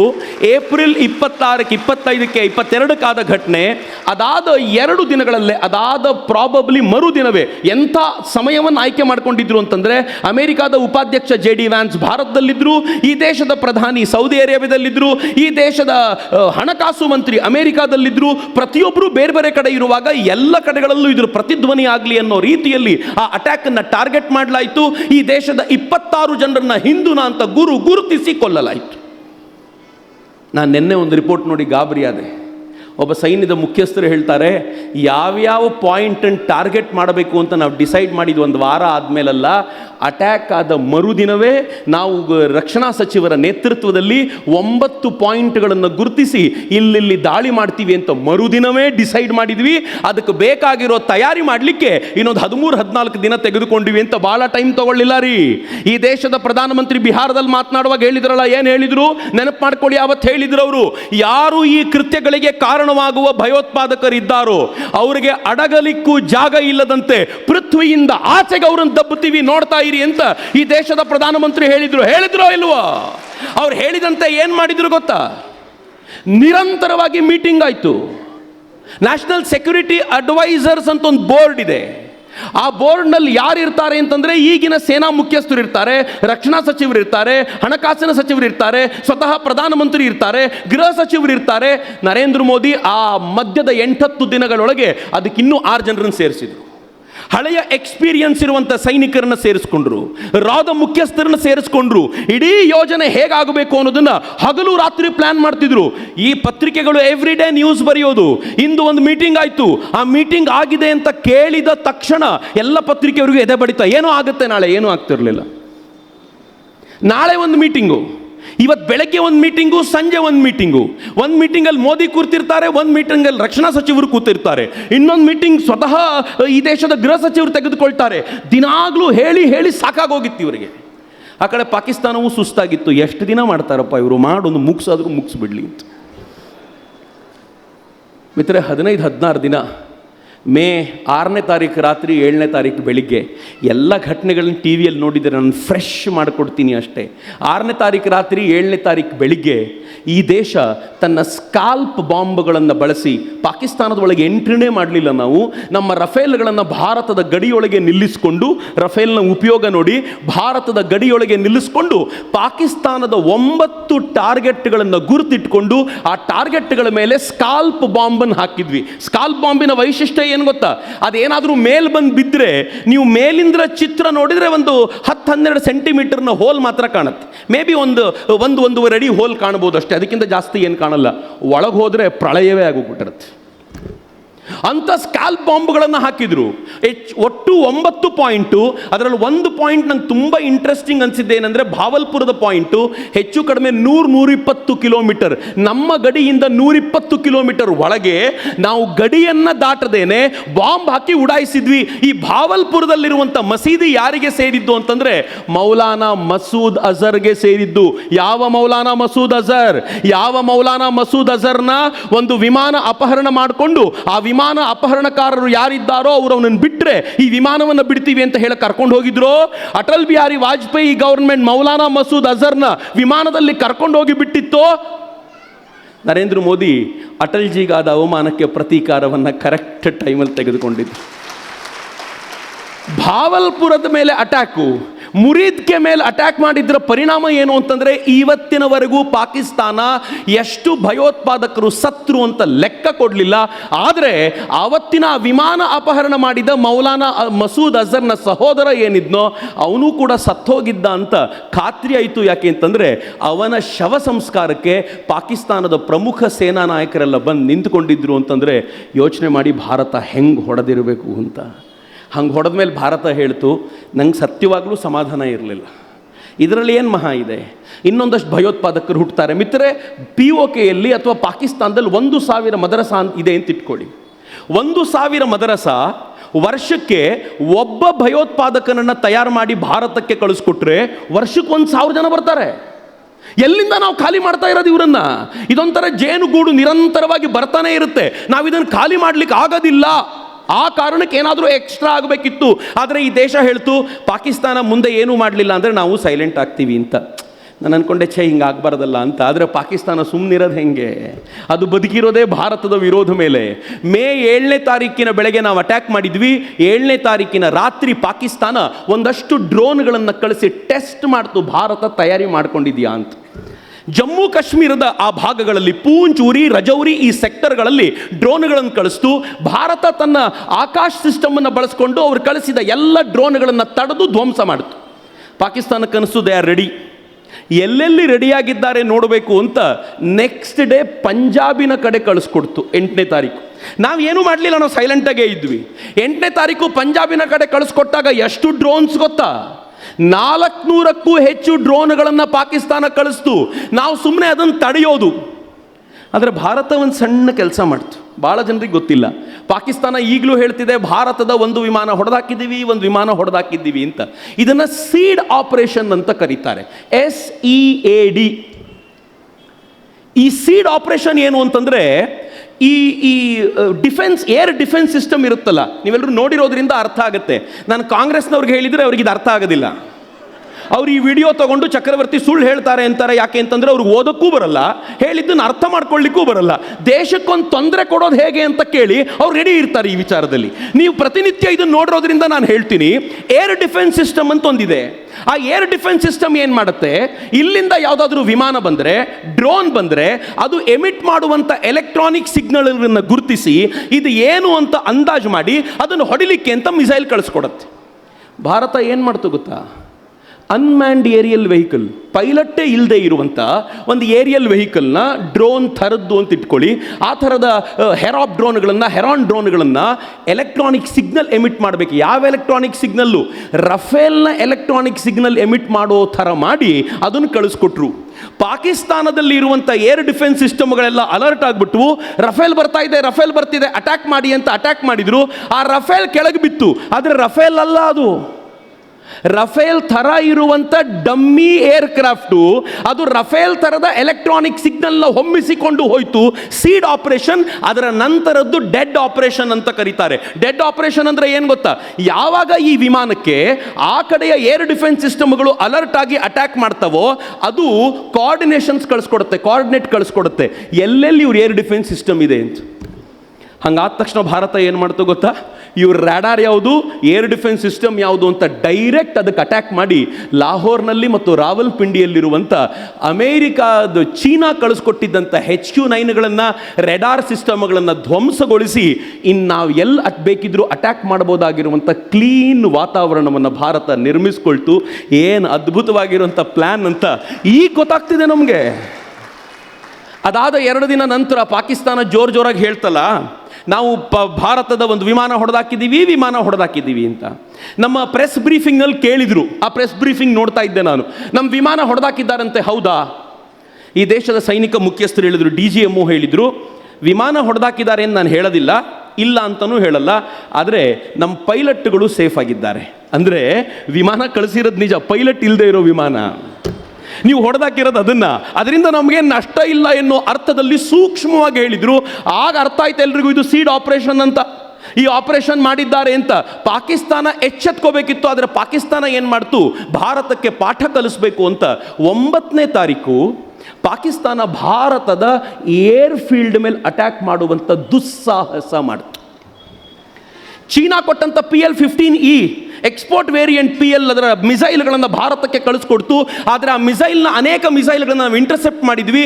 15ಕ್ಕೂ ಹೆಚ್ಚು ಮಿಸೈಲ್ಗಳು ಭಾರತವನ್ನು ಕ್ರಾಸ್ ಮಾಡ್ಕೊಂಡು ಬಂದು ನಮ್ಮ ನೆಲದ ಮೇಲೆ ಬಿದ್ದುವು. ಆದರೆ ಎಂದಿನಂತೆ ಚೀನಾ ಪಟಾಕಿಗಳು, ಟುಸ್ ಪಟಾಕಿಗಳು ಅಂತ ನಾವೇನು ಹೇಳ್ತೀವೋ, ಬಿದ್ದ 15 ಪಟಾಕಿಗಳು, ಮಿಸೈಲ್ಗಳು ಟುಸ್. ಅದು ಭಾರತ DRDOನಲ್ಲಿ ಅವುಗಳನ್ನೆಲ್ಲ ಟೆಸ್ಟ್ ಮಾಡ್ತಿದೆ ಅಂತ ನಾನು ಇತ್ತೀಚಿನ ರಿಪೋರ್ಟನ್ನು ಓದ್ತಾ ಇದ್ದೀನಿ. ಇಲ್ಲಿಗೆ ಮುಗಿಲಿಲ್ಲ. ಯಾವಾಗ ನಮ್ಮ ಏರ್ ಬೇಸ್ ಮೇಲೆ ಅಟ್ಯಾಕ್ ಮಾಡಿದ್ದಾರೆ ಅನ್ನೋ ಪ್ರೂಫ್ ನಮಗೆ ಸಿಕ್ತೋ, ಭಾರತ ಈಗ ತಯಾರು ಮಾಡ್ಕೊಳ್ಳಿ ಅಂತ ಫುಲ್ ಗ್ರೀನ್ ಸಿಗ್ನಲ್ ಸಿಕ್ತು. ಈ ದೇಶ ಅಟ್ಯಾಕ್ ಮಾಡ್ತಲ್ಲ, ಅನ್ಇಮ್ಯಾಜಿನಬಲ್ ಅಟ್ಯಾಕ್. ಬಹುಶಃ 1947 ನಂತರ, ನಾನು ಭಾಳ ಎಚ್ಚರಿಕೆಯಿಂದ ಈ ಮಾತನ್ನು ಹೇಳ್ತಿದ್ದೀನಿ, ಈ ದೇಶದ ಆರ್ಮಿ, ಏರ್ ಫೋರ್ಸ್ ಮತ್ತು ನೇವಿ 3 ಏಕಕಂಠದಲ್ಲಿ ಹೋರಾಟ ಮಾಡಿದ ಮೊದಲನೇ ಯುದ್ಧ ಇದಿರಬಹುದು ಅಂತ ನನಗನ್ಸುತ್ತೆ. ಯಾಕೆ ಅಂತಂದರೆ 3 ಒಂದೇ ಜೊತೆಯಲ್ಲಿ ಕೆಲಸ ಮಾಡೋದು ಬಹಳ ಕಷ್ಟ. ಆರ್ಮಿಯ ಮುಖ್ಯಸ್ಥರ ಮಾತನ್ನು ಏರ್ ಫೋರ್ಸ್ನವ್ರು ಕೇಳೋದಿಲ್ಲ, ಏರ್ ಫೋರ್ಸ್ನ ಮುಖ್ಯಸ್ಥರ ಮಾತನ್ನು ನೇವಿಯವರು ಕೇಳೋದಿಲ್ಲ, ನೇವಿಯವ್ರ ಮಾತನ್ನು ಆರ್ಮಿಯವರು ಕೇಳೋದಿಲ್ಲ. ಆದರೆ ಮೊದಲನೇ ಬಾರಿಗೆ ಭಾರತದ CDSಗೆ, ಚೀಫ್ ಡಿಫೆನ್ಸ್ ಸ್ಟಾಫ್ ಚೌಹಾನ್ ಅವರಿಗೆ ಎಂಥ ಅವಕಾಶ ಸಿಕ್ತು ಅಂದರೆ 3 ಒಂದೇ ಥರದಲ್ಲಿ ಕೆಲಸ ಮಾಡಿಸಿಕೊಳ್ಳೋ ಅವಕಾಶ ಸಿಕ್ತು. ಒಂದು ಕಡೆ ಡ್ರೋನ್ಗಳನ್ನು ಹಾರಿಸುವಂಥ ಏರ್ಫೋರ್ಸ್ನ ಆಫೀಸರ್ಗಳು ಅವ್ರು ಕೆಲಸ ಮಾಡ್ತಿದ್ರು. 2ನೇ ಕಡೆ ನೌಕೆ ಅವರು ತೆಗೆದುಕೊಂಡು ಕರಾಚಿಯಲ್ಲಿ ಪಾಕಿಸ್ತಾನ ತಂಟೆ ಮಾಡದಂತೆ ನಿಲ್ಲಿಸ್ಕೊಂಡ್ರು. 3ನೇ ಕಡೆ ನಮ್ಮ BSFನ ಹೆಣ್ಣು ಮಕ್ಕಳು, ಐ ಆಮ್ ವೆರಿ ಪ್ರೌಡ್, ಹೆಣ್ಮಕ್ಳು ಭಾಳ ಖುಷಿ ಪಡಬೇಕು. 7 ಜನ ಹೆಣ್ಣು ಮಕ್ಕಳು ಅವರು ತಮ್ಮ ಟೀಮನ್ನು ತೆಗೆದುಕೊಂಡು ಪಾಕಿಸ್ತಾನ ಗಡಿ ತುದಿಯಲ್ಲಿ ತಂಟೆ ಮಾಡದಂತೆ ಅವ್ರದ್ದು 10 ಠಾಣ್ಯಗಳನ್ನು ಧ್ವಂಸಗೊಳಿಸಿದ್ರು ಅಂತ ಓದಬೇಕಾದಾಗ ನನಗೆ ಹೆಮ್ಮೆ ಅನ್ನಿಸ್ತಿತ್ತು. ವಾ, ಇವತ್ತು ಭಾರತ ಕಂಪ್ಲೀಟ್ ಆಯಿತು ಅಂತ ಹೆಮ್ಮೆ ಅನ್ನಿಸ್ತಿತ್ತು. ಮಿತ್ರ, ಪರಿಸ್ಥಿತಿ ಏನು? ಪಾಕಿಸ್ತಾನಕ್ಕೆ ಗೊತ್ತಾಯಿತು ಏನೋ ಮಾಡುತ್ತೆ ಭಾರತ ಅಂತ, ಆದರೆ ಏನು ಮಾಡುತ್ತೆ ಅಂತ ಗೊತ್ತಿರಲಿಲ್ಲ. ಅವ್ರು ಏರ್ ಡಿಫೆನ್ಸ್ ಸಿಸ್ಟಮ್ ಹೊಡೆದಾಕಿದ್ವಿ. HQ-9 ಚೈನಾ ಕೊಟ್ಟಿದ್ದಂಥ ಡಿಫೆನ್ಸ್ ಸಿಸ್ಟಮ್ ಹೆಂಗಿತ್ತು ಪಾಕಿಸ್ತಾನದ ಬಳಿ ಅಂತಂದರೆ, ನಮ್ಮ ದೇಶದ ಡ್ರೋನ್ಗಳು ಹೋಗ್ತಿದ್ವು, ಡಿಫೆನ್ಸ್ ಸಿಸ್ಟಮ್ ಏನೂ ಮಾಡ್ತಿರಲಿಲ್ಲ. ನಮ್ಮ ದೇಶದ ಮಿಸೈಲ್ ಹೋಗ್ತಿತ್ತು, ಡಿಫೆನ್ಸ್ ಸಿಸ್ಟಮ್ ಏನೂ ಮಾಡ್ತಿರಲಿಲ್ಲ. ನಮ್ಮ ದೇಶದ ವಿಮಾನ ಹೋದರೂ ಏನು ಮಾಡುವ ಸ್ಥಿತಿಯಲ್ಲಿರಲಿಲ್ಲ. ಯಾಕೆ ಅಂತಂದರೆ HQ-9 ಸೈಲೆಂಟಾಗಿ ನಿದ್ದೆ ಮಾಡಿತ್ತು. ನಾವೆಲ್ಲ ಹೇಳ್ತೀವಲ್ಲ, ಅವನು ಕುಂಭಕರ್ಣನ ಥರ ನಿದ್ದೆ ಮಾಡ್ತಾನೆ ಅಂತ, ಸ್ವಲ್ಪ ಚೇಂಜ್ ಮಾಡಿ HQ-9 ಥರ ಮಲ್ಕೊಂಡಿರ್ತಾನಲ್ಲೇ, ಯಾವಾಗಲೂ ಏನೂ ಮಾಡೋದಿಲ್ಲ ಅಂತ ನಾವೊಂದು ಫ್ರೇಸ್ ಸೃಷ್ಟಿ ಮಾಡಬಹುದಂತೆ. ಚೀನಾದ HQ-9 ಮತ್ತು HQ-16 ಕೆಲಸ ಮಾಡದ ಏರ್ ಡಿಫೆನ್ಸ್ ಆಗೋಯ್ತು, ಲಿಟ್ರಲಿ ಕೆಲಸ ಮಾಡಲಿಲ್ಲ.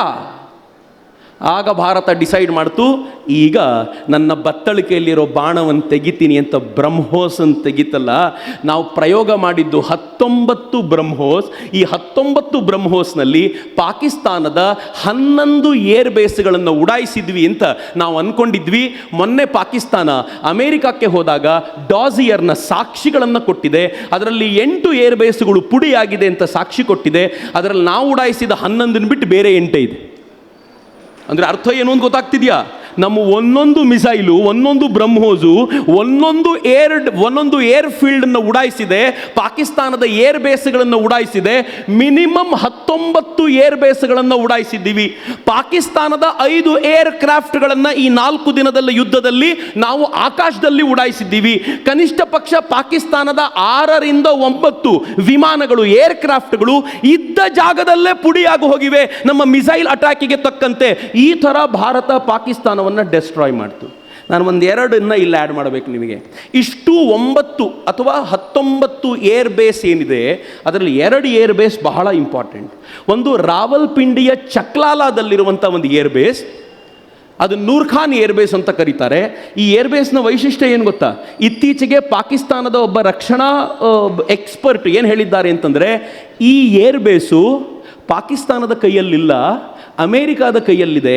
ಇಲ್ಲಿ ಅಮೇರಿಕ ಏನು ಮಾಡುತ್ತೆ ಅಂತ ಪಾಕಿಸ್ತಾನದವ್ರಿಗೂ ಗೊತ್ತಿಲ್ಲ, ಪಾಕಿಸ್ತಾನದವ್ರಿಗೆ ಇಲ್ಲಿ ಒಳಗೆ ಎಂಟ್ರಿ ಕೂಡ ಇಲ್ಲ. ಪಾಕಿಸ್ತಾನದ ಈ ಏರ್ ಬೇಸನ್ನು ಟೋಟಲ್ ಅಮೇರಿಕಾ ತನ್ನ ಕಂಟ್ರೋಲಲ್ಲಿ ಇಟ್ಕೊಂಡಿದೆ ಅಂತ ನೂರ್ ಖಾನ್ ಏರ್ ಬೇಸ್ ಬಗ್ಗೆ ಹೇಳಿತ್ತು. ಭಾರತದ ಒಂದು ಮಿಸೈಲ್ ಹೋಗಿ ನೂರ್ ಖಾನ್ ಬೇಸ್ ಮೇಲೆ ಬಿತ್ತು, ಅಮೇರಿಕಾದ F-16 ಜೆಟ್ಗಳು ಧ್ವಂಸಗೊಳ್ತು, ಅಮೇರಿಕ ಪತರಗುಟ್ಟು ಹೋಯಿತು. ಇಷ್ಟು ಒಳಗೆ ಭಾರತ ಬರ್ಬೋದು ಅಂತ ಅಂದ್ಕೊಂಡಿರಲಿಲ್ಲ, ಬಂದೇ ಬಿಡ್ತು. ಇನ್ನು ನನ್ನ ಗುಟ್ಟು ಆಚೆ ಬರುತ್ತೆ ಅಂತ ಟೆನ್ಷನ್ ಒಂದು ಕಡೆ ಆದರೆ, ಎರಡನೇದೊಂದು ಏರ್ ಬೇಸು ವಾಪಸ್ ಹೋಗಿ ಮನೇಲಿ ಗಮನಿಸಿ, ಅದನ್ನು ಸರ್ಗೋಧಾ ಬೇಸ್ ಅಂತ ಕರೀತಾರೆ. ಈ ಸರ್ಗೋಧಾ ಬೇಸ್ನ ವೈಶಿಷ್ಟ್ಯ ಏನು ಗೊತ್ತಾ, ಇದ್ರ ಪಕ್ಕದಲ್ಲೇ ಕೈರಾಣ ಹಿಲ್ಸ್ ಅಂತ ಒಂದು ಬೆಟ್ಟ ಇದೆ. ಈ ಬೆಟ್ಟದ ಒಳಗೆ, ಈ ಬೆಟ್ಟದ ಬುಡದಲ್ಲಿ ಪಾಕಿಸ್ತಾನ ತನ್ನ ನ್ಯೂಕ್ಲಿಯರ್ ವಾರ್ ಹೆಡ್ಗಳನ್ನು ಮುಚ್ಚಿಟ್ಟಿದೆ ಅಂತ. ಈ ವಾರ್ ಹೆಡ್ ನಮಗೂ ಮತ್ತು ಪಾಕಿಸ್ತಾನಕ್ಕೂ ಒಂದು ಒಪ್ಪಂದ ಇದೆ. ನನ್ನ ಹತ್ರ ಎಷ್ಟು ನ್ಯೂಕ್ಲಿಯರ್ ವಾರ್ ಹೆಡ್ ಇದೆ, ಎಲ್ಲಿಟ್ಟಿದೆ ಅಂತ ಪ್ರತಿ ವರ್ಷ ಡಿಕ್ಲರೇಷನ್ನ ನಾನು ಪಾಕಿಸ್ತಾನಕ್ಕೆ ಕೊಡಬೇಕು, ಪಾಕಿಸ್ತಾನ ನನಗೆ ಕೊಡಬೇಕು. ಆದರೆ ಸರ್ಗೋದಾದಲ್ಲಿ ಮುಚ್ಚಿಟ್ಟಿದ್ದೀನಿ ಅಂತ ಪಾಕಿಸ್ತಾನ ಯಾವಾಗಲೂ ಹೇಳಲಿಲ್ಲ. ಈ ಸರ್ಗೋದಾದ ಕೈರಾಣಕ್ಕೆ ಹೋಗುವಂಥ ಆ ಸುರಂಗ ಮಾರ್ಗ ಏನಿದೆ, 2 ಓಪನ್ ಸುರಂಗ ಮಾರ್ಗ ಏನಿದೆ, ಭಾರತ ಅದರ ಕೋಆರ್ಡಿನೇಟರ್ಗಳನ್ನು ಗುರುತಿಸಿಕೊಂಡು ಅಟ್ಯಾಕ್ ಹೆಂಗೆ ಮಾಡ್ತು ಅಂತಂದರೆ 2 ಸುರಂಗ ಕ್ಲೋಸ್. ಪರಿಣಾಮ ಏನಾಗಿದೆ ಗೊತ್ತಾ ಮಿತ್ರರೆ, ನಾನು ಪ್ರತಿನಿತ್ಯ ಗಮನಿಸ್ತಾ ಇದ್ದೀನಿ, ನಿಮ್ಮ ಪಾಲಿಗೆ ಆಪರೇಷನ್ ಸಿಂಧೂರ್ ಮುಗಿದಿದೆ, ನಂಗೆ ಗೊತ್ತಿದೆ ಸಿಂಧೂರ್ ಇನ್ನೂ ಮುಗಿದಿಲ್ಲ ಅಂತ.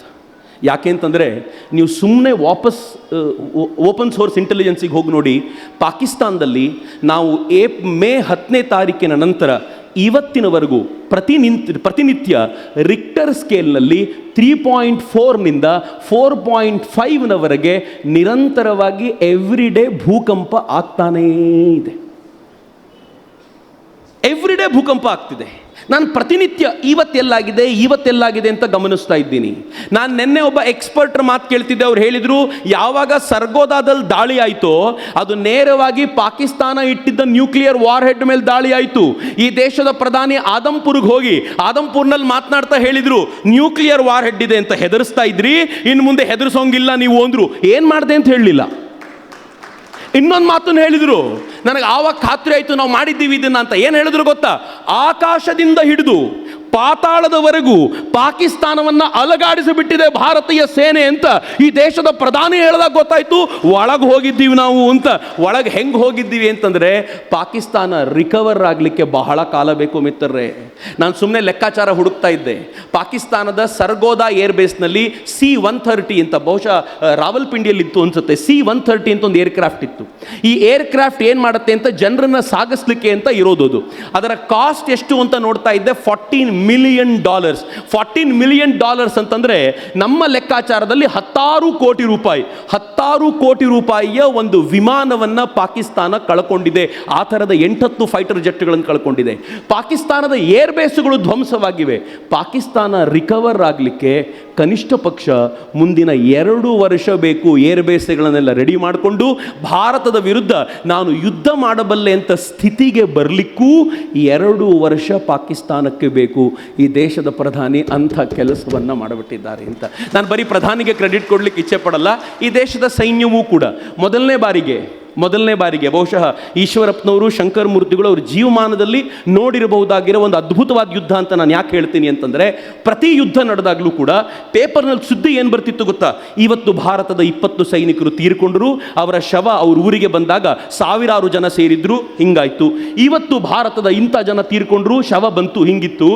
ಆದರೆ ನಾವು ಇವತ್ತು ಸನ್ಮಾನ ಮಾಡಿದ್ದು ಹುತಾತ್ಮ ಯೋಧನ ಪತ್ನಿಯನ್ನಲ್ಲ, ಜೀವಂತ ಯೋಧನಿಗೆ ಸನ್ಮಾನ ಮಾಡಿದ್ದೀವಿ ಅಂತಂದರೆ ಭಾರತದ ತಾಕತ್ತೇನಾಯಿತು ಅಂತ ಗಮನಿಸಿ ಮಿತ್ರ. ನಂಗೆ ಗೂಸ್ ಬಂಪ್ಸ್ ಬರುತ್ತೆ. I am really proud of my nation. ಈ ದೇಶದ ರಕ್ಷಣಾ ಸಚಿವರೊಬ್ಬರಿದ್ದರು, ಅವ್ರನ್ನ ಕಳ್ಕೊಂಡಿದ್ದು ದೇಶಕ್ಕೆ ಯಾವತ್ತಿಗೂ ಮರೆಯಲಾಗದಂಥ ಹೊಡೆತ. ಯಾರಾದರೂ ತೀರ್ಕೊಂಡಾಗ ದುಃಖ ಆಗೋದಿಲ್ಲ, ಬಟ್ ಆ ಮನುಷ್ಯ ಗೋವಾದ ಮುಖ್ಯಮಂತ್ರಿ ಪರಿಕ್ಕರ್ ತೀರ್ಕೊಂಡಾಗ ಭಾಳ ದುಃಖ ಅನ್ನಿಸ್ತು. ಯಾಕೆ ಅಂತಂದರೆ, ಒಬ್ಬ ಅದ್ಭುತವಾದ ವ್ಯಕ್ತಿ ಪರಿಕ್ಕರ್. ಆ ಪರಿಕ್ಕರ್ ಒಂದ್ಸಲ ಮಾತನಾಡ್ತಾ ಏನು ಹೇಳಿದ್ರು ಗೊತ್ತಾ, ಈಗ ಭಾರತೀಯ ಸೇನೆಗೆ ನೀವು ಸೇರೋದು ಸಾಯ್ಲಿಕ್ಕಲ್ಲ, ಶತ್ರುಗಳನ್ನು ಸಾಯಿಸ್ಲಿಕ್ಕೆ ಅಂತ ಅವ್ರು ಹೇಳಿದ್ರಲ್ಲ. 106 ಜನ ಪಾಕಿಸ್ತಾನಿ ಸೈನಿಕರನ್ನು ಉಡಾಯಿಸಲಾಗಿದೆ. ಮಿತ್ರ, ನಾನು ನಿಮ್ಗೆ ಹೆಮ್ಮೆಯಿಂದ ಹೇಳಬಲ್ಲೆ, ಸರ್ಗೋದಾದಲ್ಲಿ ಭಾರತ ಮಾಡಿರುವ ಅಟ್ಯಾಕ್ ಹೇಗಿದೆ ಅಂತಂದ್ರೆ, ಸರ್ಗೋದಾದ ಭೂಮಿಯ ಅಡಿಯಲ್ಲಿ ಯಾರು ಕಾರ್ಯಾಚರಣೆ ಮಾಡ್ತಿದ್ರೋ ಪಾಕಿಸ್ತಾನಿ ಸೈನಿಕರು ಒಳಗೆ ಸತ್ತೋಗಿದ್ದಾರೆ. ಪಾಕಿಸ್ತಾನ ಅವ್ರ ಬಾಡಿಯನ್ನು ತೆಗೆದಿಲ್ಲ, ಅಲ್ಲೇ ಕ್ಲೋಸ್ ಮಾಡಿ ಅವರ ಬಾಡಿನ ಮರೆಯುವಂತೆ ಮಾಡಿದೆ. ಇದು ಪಾಕಿಸ್ತಾನದ ದೈನೇಸಿ ಪರಿಸ್ಥಿತಿ. ಹೊಸ ಭಾರತ ಹಿಂಗಿದೆ. ಎಲ್ಲ ಸರಿಯಾಗಿತ್ತು. ಟ್ರಂಪ್ ಮಧ್ಯಬಾಯಿ ಹಾಕಿದ. 11ನೇ ತಾರೀಕು ನಾವು 10ನೇ ತಾರೀಕು ರಾತ್ರಿ ಅಥವಾ 11ನೇ ತಾರೀಕು ಬೆಳಗ್ಗೆ ಪಾಕಿಸ್ತಾನದ ಏರ್ ಬೇಸ್ಗಳನ್ನು ಧ್ವಂಸಗೊಳಿಸಿದ್ವಲ್ಲ, ಆಸಿಮ್ ಮುನೀರ್ ಫೋನ್ ಮಾಡಿದ್ನಂತೆ. ಇವನೇ ಹೇಳ್ಕೊಳ್ತಾನೆ, ಪಾಕಿಸ್ತಾನದ ಅಧ್ಯಕ್ಷ ಹೇಳ್ಕೊಳ್ತಾನೆ. ಆಸಿಮ್ ಮುನೀರ್ ಫೋನ್ ಮಾಡಿ ಹೇಳಿದ್ನಂತೆ, ನಮ್ದೆಲ್ಲ ಏರ್ ಬೇಸ್ಗಳನ್ನು ಅಟ್ಯಾಕ್ ಮಾಡಿದ್ದಾರೆ, ಯುದ್ಧ ಮುಂದುವರಿಸೋದು ಕಷ್ಟ, ಏನಾದರೂ ಮಾಡಬೇಕಲ್ಲ ಅಂತ. ಪಾಕಿಸ್ತಾನದ ಅಧ್ಯಕ್ಷ ಅಮೆರಿಕಾದ ಅಧ್ಯಕ್ಷರಿಗೆ ಮಾತನಾಡ್ತಾನೆ, ಏನಾದರೂ ಮಾಡಿ ನಮ್ಮನ್ನು ಉಳಿಸಿಕೊಡಿ, ಭಾರತ ಇವತ್ತೇನು ಮಾಡುತ್ತೋ ಹೇಳಲಿಕ್ಕೆ ಬರಲ್ಲ ಅಂತ. ನಿಮ್ಗೆ ಇನ್ನೂ ಆಶ್ಚರ್ಯದ ಸಂಗತಿ ಹೇಳ, ಇವತ್ತು ಪಾಕಿಸ್ತಾನದ ಡಿಫೆನ್ಸ್ ಎಕ್ಸ್ಪರ್ಟ್ಗಳು 4-6 ಜನ ಸೇರಿ ಅವ್ರದ್ದೊಂದು ಸೈಟ್ ಇದೆ, ಆ ಸೈಟ್ನಲ್ಲಿ ಬರೆದಿದ್ದಾರೆ, ಭಾರತ ಯೂಸ್ ಮಾಡಿರುವ ಬ್ರಹ್ಮೋಸ್ಗಳು ಬ್ಯಾಚ್ 1 ಮತ್ತು ಬ್ಯಾಚ್ 2 ಬ್ರಹ್ಮೋಸ್ಗಳು ಅದು 150ರಿಂದ 250 ಕಿಲೋಮೀಟರ್ ರೇಂಜಿಗೆ ಮಾತ್ರ ಹೋಗುತ್ತೆ. ಭಾರತದ ಹತ್ರ ಬ್ಯಾಚ್ 3 ಮತ್ತು ಬ್ಯಾಚ್ 4 ಬ್ರಹ್ಮೋಸ್ಗಳಿವೆ, ಇದಕ್ಕಿಂತಲೂ ಅಡ್ವಾನ್ಸ್ಡ್ ಆಗಿವೆ. ಅದನ್ನು ತಡೆಯುವಂತ ಯಾವ ಸಾಧನವೂ ನಮ್ಮ ಹತ್ರ ಇಲ್ಲ. ಭಾರತ ಏನಾದರೂ ಅದನ್ನು ಉಪಯೋಗಿಸೋದಿದ್ರೆ ನಾವು ಬದುಕಲಿಕ್ಕೆ ಸಾಧ್ಯವಿಲ್ಲ ಅಂತ ಇವತ್ತು ರಿಪೋರ್ಟ್ ಮಾಡಿದ್ದಾರೆ. ಇವತ್ತು ಎಲ್ಲ ಕಡೆ ವರದಿ ಓಡಾಡ್ತಾ ಇದೆ ಅದರದ್ದು. ಅದನ್ನು ಹೇಳಿ ಅವನು ಹೇಳ್ತಾನೆ, ಮುಂದೆ ಭಾರತ ಇನ್ನೊಂದು ಹೆಜ್ಜೆ ಇಟ್ಟರೆ ನಾವು ಜಗತ್ತಿನೆದುರಿಗೆ ತಲೆ ತಿರುಗಿಸ್ಕೊಂಡು ನಡೆಯೋದು ಕಡೆ ಕಷ್ಟ ಆಗುತ್ತೆ ಎಂದಾಗ ಅವನು ಅಮೇರಿಕನ್ ಗೋಗರ್ದ. 1 ದಿನ ಮುಂಚೆ ಅಮೇರಿಕ ಹೇಳಿತ್ತು, ಪಾಕಿಸ್ತಾನ ಮತ್ತು ಭಾರತದ ಯುದ್ಧದಲ್ಲಿ ನಾನು ತಲೆ ಹಾಕೋದಿಲ್ಲ ಅಂತ. ಮರುದಿನ ಭಾರತಕ್ಕೆ ಟ್ರಂಪಲ್ಲ ಫೋನ್ ಮಾಡಿದ್ದು, ಭಾರತ ಕ್ಲಾರಿಟಿ ಕೊಟ್ಟಿದೆ. JD ವ್ಯಾನ್ಸ್ ಅಮೇರಿಕಾದ ಉಪಾಧ್ಯಕ್ಷ ಈ ದೇಶದ ಎಕ್ಸ್ಟರ್ನಲ್ ಅಫೇರ್ಸ್ ಮಿನಿಸ್ಟ್ರಿಗೆ ಫೋನ್ ಮಾಡಿ ಹೇಳ್ತಾರೆ, ಯುದ್ಧವನ್ನು ದಯಮಾಡಿ ನಿಲ್ಲಿಸಿ. ಅವ್ರು ಹೇಳಿದರು, ಯುದ್ಧವನ್ನು ನಾವು ನಿಲ್ಲಿಸೋ ಪ್ರಶ್ನೆ ಎಲ್ಲಿಂದ ಬಂತು? ಎಲ್ಲಿವರೆಗೂ ಪಾಕಿಸ್ತಾನ ತಂಟೆ ಮಾಡ್ತಿರುತ್ತೋ ರಿಯಾಕ್ಟ್ ಮಾಡ್ತಿರ್ತೀನಿ. ಅವನು ಯುದ್ಧ ನಿಲ್ಲಿಸ್ತೀನಿ ಅಂತ ನಮ್ಮ ಹತ್ರ ಮಾತಾಡಲಿ, ನಾವು ಯುದ್ಧ ನಿಲ್ಲಿಸ್ತೀವಿ ಅಂದರು. ಬೇರೆ ಯಾವುದು ಪ್ರಶ್ನೆಯೇ ಇಲ್ಲ. ಆಯಿತು, ಅವ್ರ ಹತ್ರನೇ ಫೋನ್ ಮಾಡಿಸ್ತೀನಿ ಅಂದರು. ಮಿತ್ರ, ಇದರ ಟೈಮಿಂಗ್ ಕೂಡ ಇದೆ. 1 ಗಂಟೆಗೆ DGMO, ಭಾರತದ DGMOಗೆ ಮಾತನಾಡ್ತಾರೆ ಪಾಕಿಸ್ತಾನದಿಂದ, ನಮ್ಮ DGMO ಸಿಗೋದಿಲ್ಲ. ಮಧ್ಯಾಹ್ನ 3 ಗಂಟೆಗೆ ಅವ್ರು ಮಾತನಾಡಿದಾಗ ನಮ್ಮ DGMO ಸಿಗ್ತಾರೆ. ಇಬ್ಬರೂ ಸೇರಿಕೊಂಡು ನಮ್ಮ ಕಂಡೀಷನ್ಗಳ ಮೇಲೆ ನಾವು ಸೀಸ್ ಫೈರ್ ಮಾಡ್ಕೋತೀವಿ. ನಮ್ಮ ಕಂಡೀಷನ್ ಅಂತ ಯಾಕೆ ಹೇಳ್ತೀನಿ ಗೊತ್ತೇನು? ನಾನು ಇವತ್ತಿನವರೆಗೂ ಭಾರತ ಮತ್ತು ಪಾಕಿಸ್ತಾನದ ನಡುವೆ ವ್ಯಾಪಾರ ಆರಂಭ ಆಗಲಿಲ್ಲ. ಸೀಸ್ ಫೈರ್ ನಾವು ಕೈ ಹಾಕಿದ್ದಾಗಿದ್ದರೆ, ಅಮೇರಿಕ ಒತ್ತಡ ಮಾಡಿದ್ದಾಗಿದ್ದರೆ ವ್ಯಾಪಾರ ಶುರುವಾಗಬೇಕಾಗಿತ್ತು. 2ನೇದು, ಭಾರತ ಮತ್ತು ಪಾಕಿಸ್ತಾನದ ನಡುವೆ ರಾಜತಾಂತ್ರಿಕ ವ್ಯವಹಾರ ಇನ್ನೂ ಶುರುವಾಗಲಿಲ್ಲ. 3ನೇದು, ಭಾರತ ಪಾಕಿಸ್ತಾನಕ್ಕೆ ಸಿಂಧೂ ನದಿಯ ನೀರನ್ನು ನಾನು ಬಿಡೋದಿಲ್ಲ ಅಂತ ಏನು ಹೇಳಿತ್ತೋ ಅದನ್ನೇ ಮುಂದುವರಿಸಿದೆ. ಸಿಂಧೂ ನದಿಯ ನೀರು ಆ ಜಲಾನಯನ ಪ್ರದೇಶದಲ್ಲಿ 85% ಕಡಿಮೆ ಆಗೋಗಿದೆ. ಹೀಗಾಗಿ ಪಾಕಿಸ್ತಾನಕ್ಕೆ ಹಾಹಾಕಾರದ ದಿನಗಳು ಬರಲಿವೆ. ಪಾಕಿಸ್ತಾನ ಅದಾಗಲೇ 16 ಪತ್ರಗಳನ್ನು ಭಾರತಕ್ಕೆ ಬರೆದಾಗಿದೆ. ಭಾರತ 1 ಪತ್ರಕ್ಕೂ ಉತ್ತರ ಕೊಡಲಿಲ್ಲ. ಎಲ್ಲಿವರೆಗೂ ಟೆರರಿಸಂ ನೀವು ನಿಲ್ಲಿಸೋದಿಲ್ವೋ ಅಲ್ಲಿವರೆಗೂ ನೀರು ಹರಿಯೋದಿಲ್ಲ, ರಕ್ತ ಮತ್ತು ನೀರು ಜೊತೆಯಲ್ಲಿ ಹರಿಯೋದಿಲ್ಲ ಅಂತ ಭಾರತ ತನ್ನ ಕಂಡೀಷನ್ ಮೇಲೆ ನಿಂತಿದೆ. ಯಾರು ಹೇಳಿದ್ದು? ಅಮೆರಿಕ ಹೇಳೋದು. ಯಾರೋ ಇಬ್ರು ನಾವು ಜಗಳ ಆಡ್ತಾ ಇರ್ತಾರೆ, 3ನೇನೊಬ್ಬ ಅಲ್ಲಿ ನಿಂತ್ಕೊಂಡು ಇನ್ನೂ 4 ಜನರಿಗೆ ಹೇಳ್ತಿರ್ತಾನೆ, ನಾನೇ ಅವರಿಬ್ಬರ ನಡುವೆ ಯುದ್ಧ ನಿಲ್ಲಿಸಿದ್ದು ಅಂತ, ನಾನೇ ಜಗಳ ನಿಲ್ಲಿಸಿದ್ದು ಅಂತ ಹೇಳ್ಕೊಂಡು ತಿರುಗಾಡ್ತಿರ್ತಾನೆ. ಆ ಇಬ್ಬರೂ ಅದ್ರ ಬಗ್ಗೆ ಮಾತಾಡೋದಿಲ್ಲ. ಯಾರು ಸ್ವಲ್ಪ ವೀಕ್ ಇರ್ತಾನೋ ಅವನು ಹೇಳ್ಬೋದೇನೋ ಇವನೇ ನಿಲ್ಲಿಸಿದ್ದು ಅಂತ. ಆದರೆ ಸ್ಟ್ರಾಂಗ್ ಇರೋನು ಏನು ಹೇಳ್ತಾನೋ, ಇವನ ಹೆಸರೇ ಹೇಳೋದಿಲ್ಲ.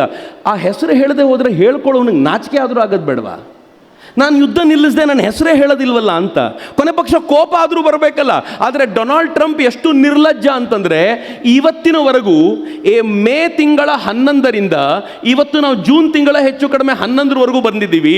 ಕಳೆದ 1 ತಿಂಗಳಲ್ಲಿ 11 ಬಾರಿ ಹೇಳ್ಕೊಂಡಿದ್ದಾನೆ, ನಾನೇ ಯುದ್ಧ ನಿಲ್ಲಿಸಿದ್ದು, ಪ್ಲೀಸ್ ನನ್ನ ನಂಬಿ, ನಾನೇ ಯುದ್ಧ ನಿಲ್ಲಿಸಿದ್ದು.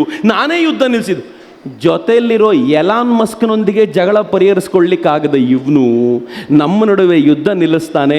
ಅದು ನರೇಂದ್ರ ಮೋದಿ ಅಂತ ಪ್ರಧಾನಿ ಇರುವಾಗ ಪಾಕಿಸ್ತಾನದೊಂದಿಗಿರುವ ನಮ್ಮ ಈ ತಂಟೆಯನ್ನು ನಿಲ್ಲಿಸೋದು ಸಾಧ್ಯ ಇದೆ ಅನ್ನೋ ಪ್ರಶ್ನೆಯನ್ನು ನಾವು ಕೇಳ್ಕೋಬೇಕು. ನಂಗೆ ಗೊತ್ತಿದೆ, ಇಲ್ಲಿರೋ ಯಾರಿಗೂ ಡೌಟ್ ಇಲ್ಲ, ಈ ದೇಶದ 99% ಜನರಿಗೆ ಡೌಟ್ ಇಲ್ಲ.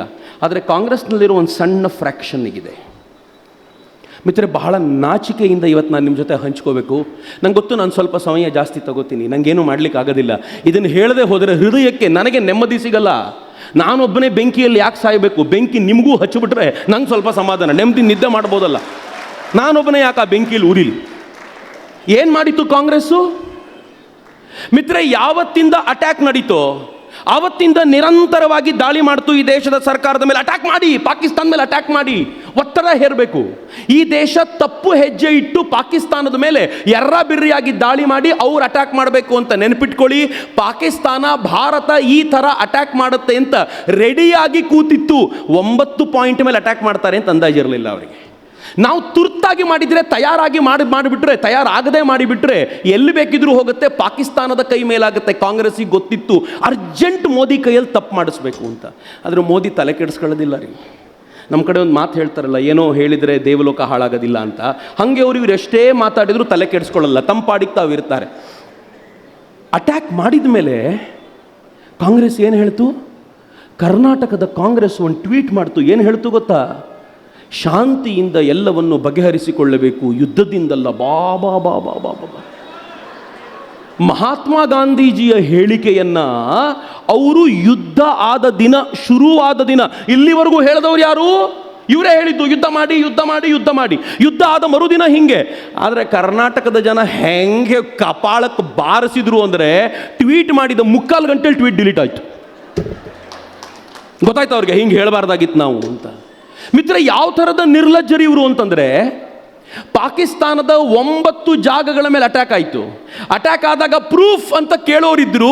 ನಮ್ಮ ದೇಶದ ಸೈನ್ಯ ಏನು ಮಾಡಿದ್ದು ಗೊತ್ತಾ? ಈ ಬಾರಿ ಅಟ್ಯಾಕ್ ಆಗುವಾಗ ವಿಡಿಯೋ ರೆಕಾರ್ಡಿಂಗ್ ಮಾಡಬೇಕು, ಬೇಕಾಗಿರುವಂಥ ಸ್ಯಾಟಲೈಟ್ ರೆಕಾರ್ಡಿಂಗ್ಸ್ ಬೇಕು ಅಂತ ಅದಕ್ಕೆ ತಕ್ಕಂಥ ವ್ಯವಸ್ಥೆ ಮಾಡ್ಕೊಂಡಿದ್ದರಿಂದ ಪ್ರೆಸ್ ಬ್ರೀಫಿಂಗ್ನಲ್ಲಿ ಪ್ರೂಫ್ ಸಮೇತ ಕೊಟ್ಟರು. ಯಾವಾಗ ನಾವು ಪ್ರೂಫ್ ಕೊಟ್ಟವೋ ಪಾಕಿಸ್ತಾನ ಅನಿವಾರ್ಯವಾಗಿ ಅಲ್ಲಾಗಿರುವಂಥ ನಾಶವನ್ನು ಜಗತ್ತಿಗೆ ತೋರಿಸ್ತು. ನೋಡಿ ಭಾರತ ಏನು ಮಾಡಿಬಿಟ್ಟಿದೆ. ಪಾಕಿಸ್ತಾನಕ್ಕೆ ನಂಬಿಕೆ ಇದೆ ಭಾರತ ಮಾಡಿದ ನಿಜ ಅಂತ. ನನ್ನ ದೇಶದಲ್ಲಿರೋ ಕಾಂಗ್ರೆಸ್ಸಿಗೆ ನಂಬಿಕೆ ಬಂದಿರಲಿಲ್ಲ. ಅದಾದಮೇಲೆ ಭಾರತ ವಾಪಸ್ ಅಟ್ಯಾಕ್ ಮಾಡ್ತು. ಅಟ್ಯಾಕ್ ಮಾಡಿ ಭಾರತ ಪಾಕಿಸ್ತಾನದ 9 ಸೇನಾ ನೆಲೆಗಳನ್ನು, 11 ಸೇನಾ ನೆಲೆಗಳನ್ನು ಧ್ವಂಸಗೊಳಿಸಿದ್ದೀವಿ ಅಂತ ಹೇಳಿದರೆ ಮತ್ತೆ ಕಾಂಗ್ರೆಸ್ಸು ವರಾತ ಎಬ್ಬಿಸ್ತು. ಯಾವಾಗ ಸೀಸ್ ಫೈರ್ ಮಾಡಿಕೊಂಡ್ವೋ, ಪಾಕಿಸ್ತಾನದ ಬೇಡಿಕೆಯ ಆಧಾರದ ಮೇಲೆ ಸೀಸ್ ಫೈರ್ ಮಾಡಿಕೊಂಡಾಗ ಇದೇ ಕಾಂಗ್ರೆಸ್ ಏನು ಹೇಳ್ತು ಗೊತ್ತಾ? ನರೇಂದ್ರ ಮೋದಿ ಅಲ್ಲ ಇವರು, ಸರೆಂಡರ್ ಮೋದಿ ಅಂತ ಅವಮಾನ ಮಾಡುವಂಥ ಪ್ರಯತ್ನ ಮಾಡಿದರು. ಮಿತ್ರ, ಸರೆಂಡರ್ನ ಮಾತು ಕಾಂಗ್ರೆಸ್ ಆಡದ? 1947ರ ಯುದ್ಧ ಆದಾಗ ಪಾಕಿಸ್ತಾನದ ಜೊತೆಗೆ ಇಡೀ POKಯನ್ನು ಸರೆಂಡರ್ ಮಾಡಿದ್ದು ಕಾಂಗ್ರೆಸ್ಸು. 1962ರಲ್ಲಿ ಚೀನಾ ಯುದ್ಧದೊಂದಿಗೆ ಅರುಣಾಚಲ ಪ್ರದೇಶದ ಬಹುಭಾಗವನ್ನು ಸರೆಂಡರ್ ಮಾಡಿದ್ದು ಕಾಂಗ್ರೆಸ್ಸು. 1950ರ ದಶಕದಲ್ಲಿ ತ್ರಿವಿಷ್ಟಪ ಅಂತ ಕರೆಯಲ್ಪಡುವಂತ, ಒಂದು ಕಾಲದಲ್ಲಿ ಅಖಂಡ ಭಾರತದ ಭಾಗವಾಗಿದ್ದಂಥ ಟಿಬೆಟ್ ಅನ್ನ ಮರು ಮಾತಾಡದೆ ಚೀನಾಕ್ಕೆ ಬಿಟ್ಟು ಕೊಟ್ಟಿದ್ದು ಕಾಂಗ್ರೆಸ್ಸು. 1971ರಲ್ಲಿ 93,000 ಸೈನಿಕರನ್ನ, ಪಾಕಿಸ್ತಾನದ ಸೈನಿಕರನ್ನ ತೆಕ್ಕೆಗಿಟ್ಕೊಂಡ್ರು. 54 ಸೈನಿಕರನ್ನ ಬಿಡಿಸಿಕೊಳ್ಳಲಿಕ್ಕಾಗದೆ ಸರೆಂಡರ್ ಆಗಿದ್ದು ಕಾಂಗ್ರೆಸ್ಸು. ಆದ್ರೆ ಏನು ಹೇಳುತ್ತೆ ಇವತ್ತು? ಭಾರತ ಸರೆಂಡರ್ ಆಗ್ಬಿಡ್ತು, ಭಾರತ ಸರೆಂಡರ್ ಆಗ್ಬಿಡ್ತು. ಯಾರು ಗೊತ್ತಾ ಈ ಮಾತನ್ನು ಹೇಳಿದ್ದು? ಪಾಕಿಸ್ತಾನನೂ ಹೇಳಲಿಲ್ಲ, ಚೈನಾ ಹೇಳಕ್ಕೆ ಧೈರ್ಯ ಮಾಡಲಿಲ್ಲ, ಭಾರತದ ಕಾಂಗ್ರೆಸ್ ಹೇಳಲಿಕ್ಕೆ ಶುರು ಮಾಡಿತ್ತು. ಈ ಕಾಂಗ್ರೆಸ್ಸಿನ ಹೇಳಿಕೆಯನ್ನು ಪಾಕಿಸ್ತಾನ TV ಚಾನೆಲ್ ಪ್ರತಿನಿತ್ಯ ಹಾಕ್ತಿತ್ತು. ನೋಡಿ, ಭಾರತದ ರಾಹುಲ್ ಗಾಂಧಿ ಹೇಳ್ತಾ ಇದ್ದಾರೆ ಭಾರತ ಸರೆಂಡರ್ ಆಯಿತು ಅಂತ. ನಾವು ಗೆದ್ದಿಲ್ವಾ ಅಂತ ಆ ಜನರನ್ನು ಕೇಳ್ತಾ ಇದ್ರು. ಆ ಜನ ಮೀಮ್ ಮಾಡಿ ಹಾಕ್ತಾ ಇದ್ರು. ಇತ್ತೀಚೆಗೆ ಪಾಕಿಸ್ತಾನದ ಒಬ್ಬ ಮಂತ್ರಿ ಏನು ಹೇಳ್ತಾನೆ ಗೊತ್ತಾ? ನಾವು ಯುದ್ಧ ಗೆದ್ದುವೋ ಇಲ್ವೋ, ಮೀಮ್ ವಾರಲ್ಲಿ ನಾವೇ ಗೆದ್ದಿದ್ದು ಅಂತ. ಇದೇ ಯೋಗ್ಯತೆ ಅವ್ರದ್ದು, ಮೀಮ್ ವಾರಲ್ಲಿ ಅಷ್ಟೇ ಗೆಲ್ಲಬೇಕು. ಯಾಕೆಂದರೆ ಭಾರತದಲ್ಲಿ ಕಾಂಗ್ರೆಸ್ನವ್ರು ಇದ್ದಾರಲ್ಲ ಸಪೋರ್ಟ್ ಮಾಡಲಿಕ್ಕೆ. ಇನ್ನೂ ದುಃಖದ ಸಂಗತಿ ಏನು ಗೊತ್ತಾ ಮಿತ್ರರೇ? ನನಗೆ ಯಾರಾದರೂ ಕಾಂಗ್ರೆಸ್ನವ್ರು ಸಿಕ್ಕಿದ್ರೆ ಕೇಳಬೇಕು ಅನ್ಸುತ್ತೆ, ನಾಚಿಕೆ ಆಗಲ್ವೇನ್ರಯ್ಯ? ಹೆಂಗಾದರೂ ಇರ್ತೀರೋ, ಬೇರೆ ಸಂದರ್ಭದಲ್ಲಿ ಬಿಡ್ರಯ್ಯ. ಆದರೆ ದೇಶದ ಸಾಮರ್ಥ್ಯಕ್ಕೆ ಪ್ರಶ್ನೆ ಬಂದಾಗ ಏನು ಮಾಡಿದ್ವಿ ಗೊತ್ತಾ? ಈ ದೇಶ ಕೇಳ್ಕೊಳ್ತು ಜಗತ್ತಿನ ಅನೇಕ ಜಾಗಗಳಿಗೆ ಹೋಗಬೇಕು, ಅದರಲ್ಲೂ ಯುನೈಟೆಡ್ ನೇಷನ್ಸ್ನ ಸೆಕ್ಯೂರಿಟಿ ಕೌನ್ಸಿಲ್ ಮೇಲೆ ಪ್ರಭಾವ ಬೀರುವಂಥ ಕೆಲವು ರಾಷ್ಟ್ರಗಳಿಗೆ ಹೋಗಿ ನಮ್ಮ ಸ್ಟ್ಯಾಂಡನ್ನು ಹೇಳಿ ಬರಬೇಕು ಅಂತಂದಾಗ ಕಾಂಗ್ರೆಸ್ಸನ್ನು ಕೇಳಲಾಯಿತು, ನಿಮ್ಮಲ್ಲೊಂದು 4 ಜನ ಕೊಡಿ. ಯಾರ ಹೆಸರು ಕೊಟ್ಟರು ಗೊತ್ತಾ ಕಾಂಗ್ರೆಸ್ನವರು?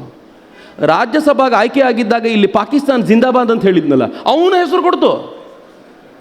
ಪಾಕಿಸ್ತಾನಕ್ಕೆ ಬೆಂಗಳೂರಿನ ನಟ್ಟ ನಡುವೆ ಜಿಂದಾಬಾದ್ ಹೇಳೋನ್ನ ನೀವು ತಗೊಂಡೋಗಿ ಡೆಲಿಗೇಷನ್ನಲ್ಲಿ ಕೂರಿಸಿ ಅಮೆರಿಕಕ್ಕೆ ಹೇಳಬೇಕು, ನೀನು ಹೇಳಪ್ಪ ಭಾರತದ ಪರವಾಗಿ ಅಂತ. ಇದು ಕಾಂಗ್ರೆಸ್ಸಿನ ಯೋಗ್ಯತೆ.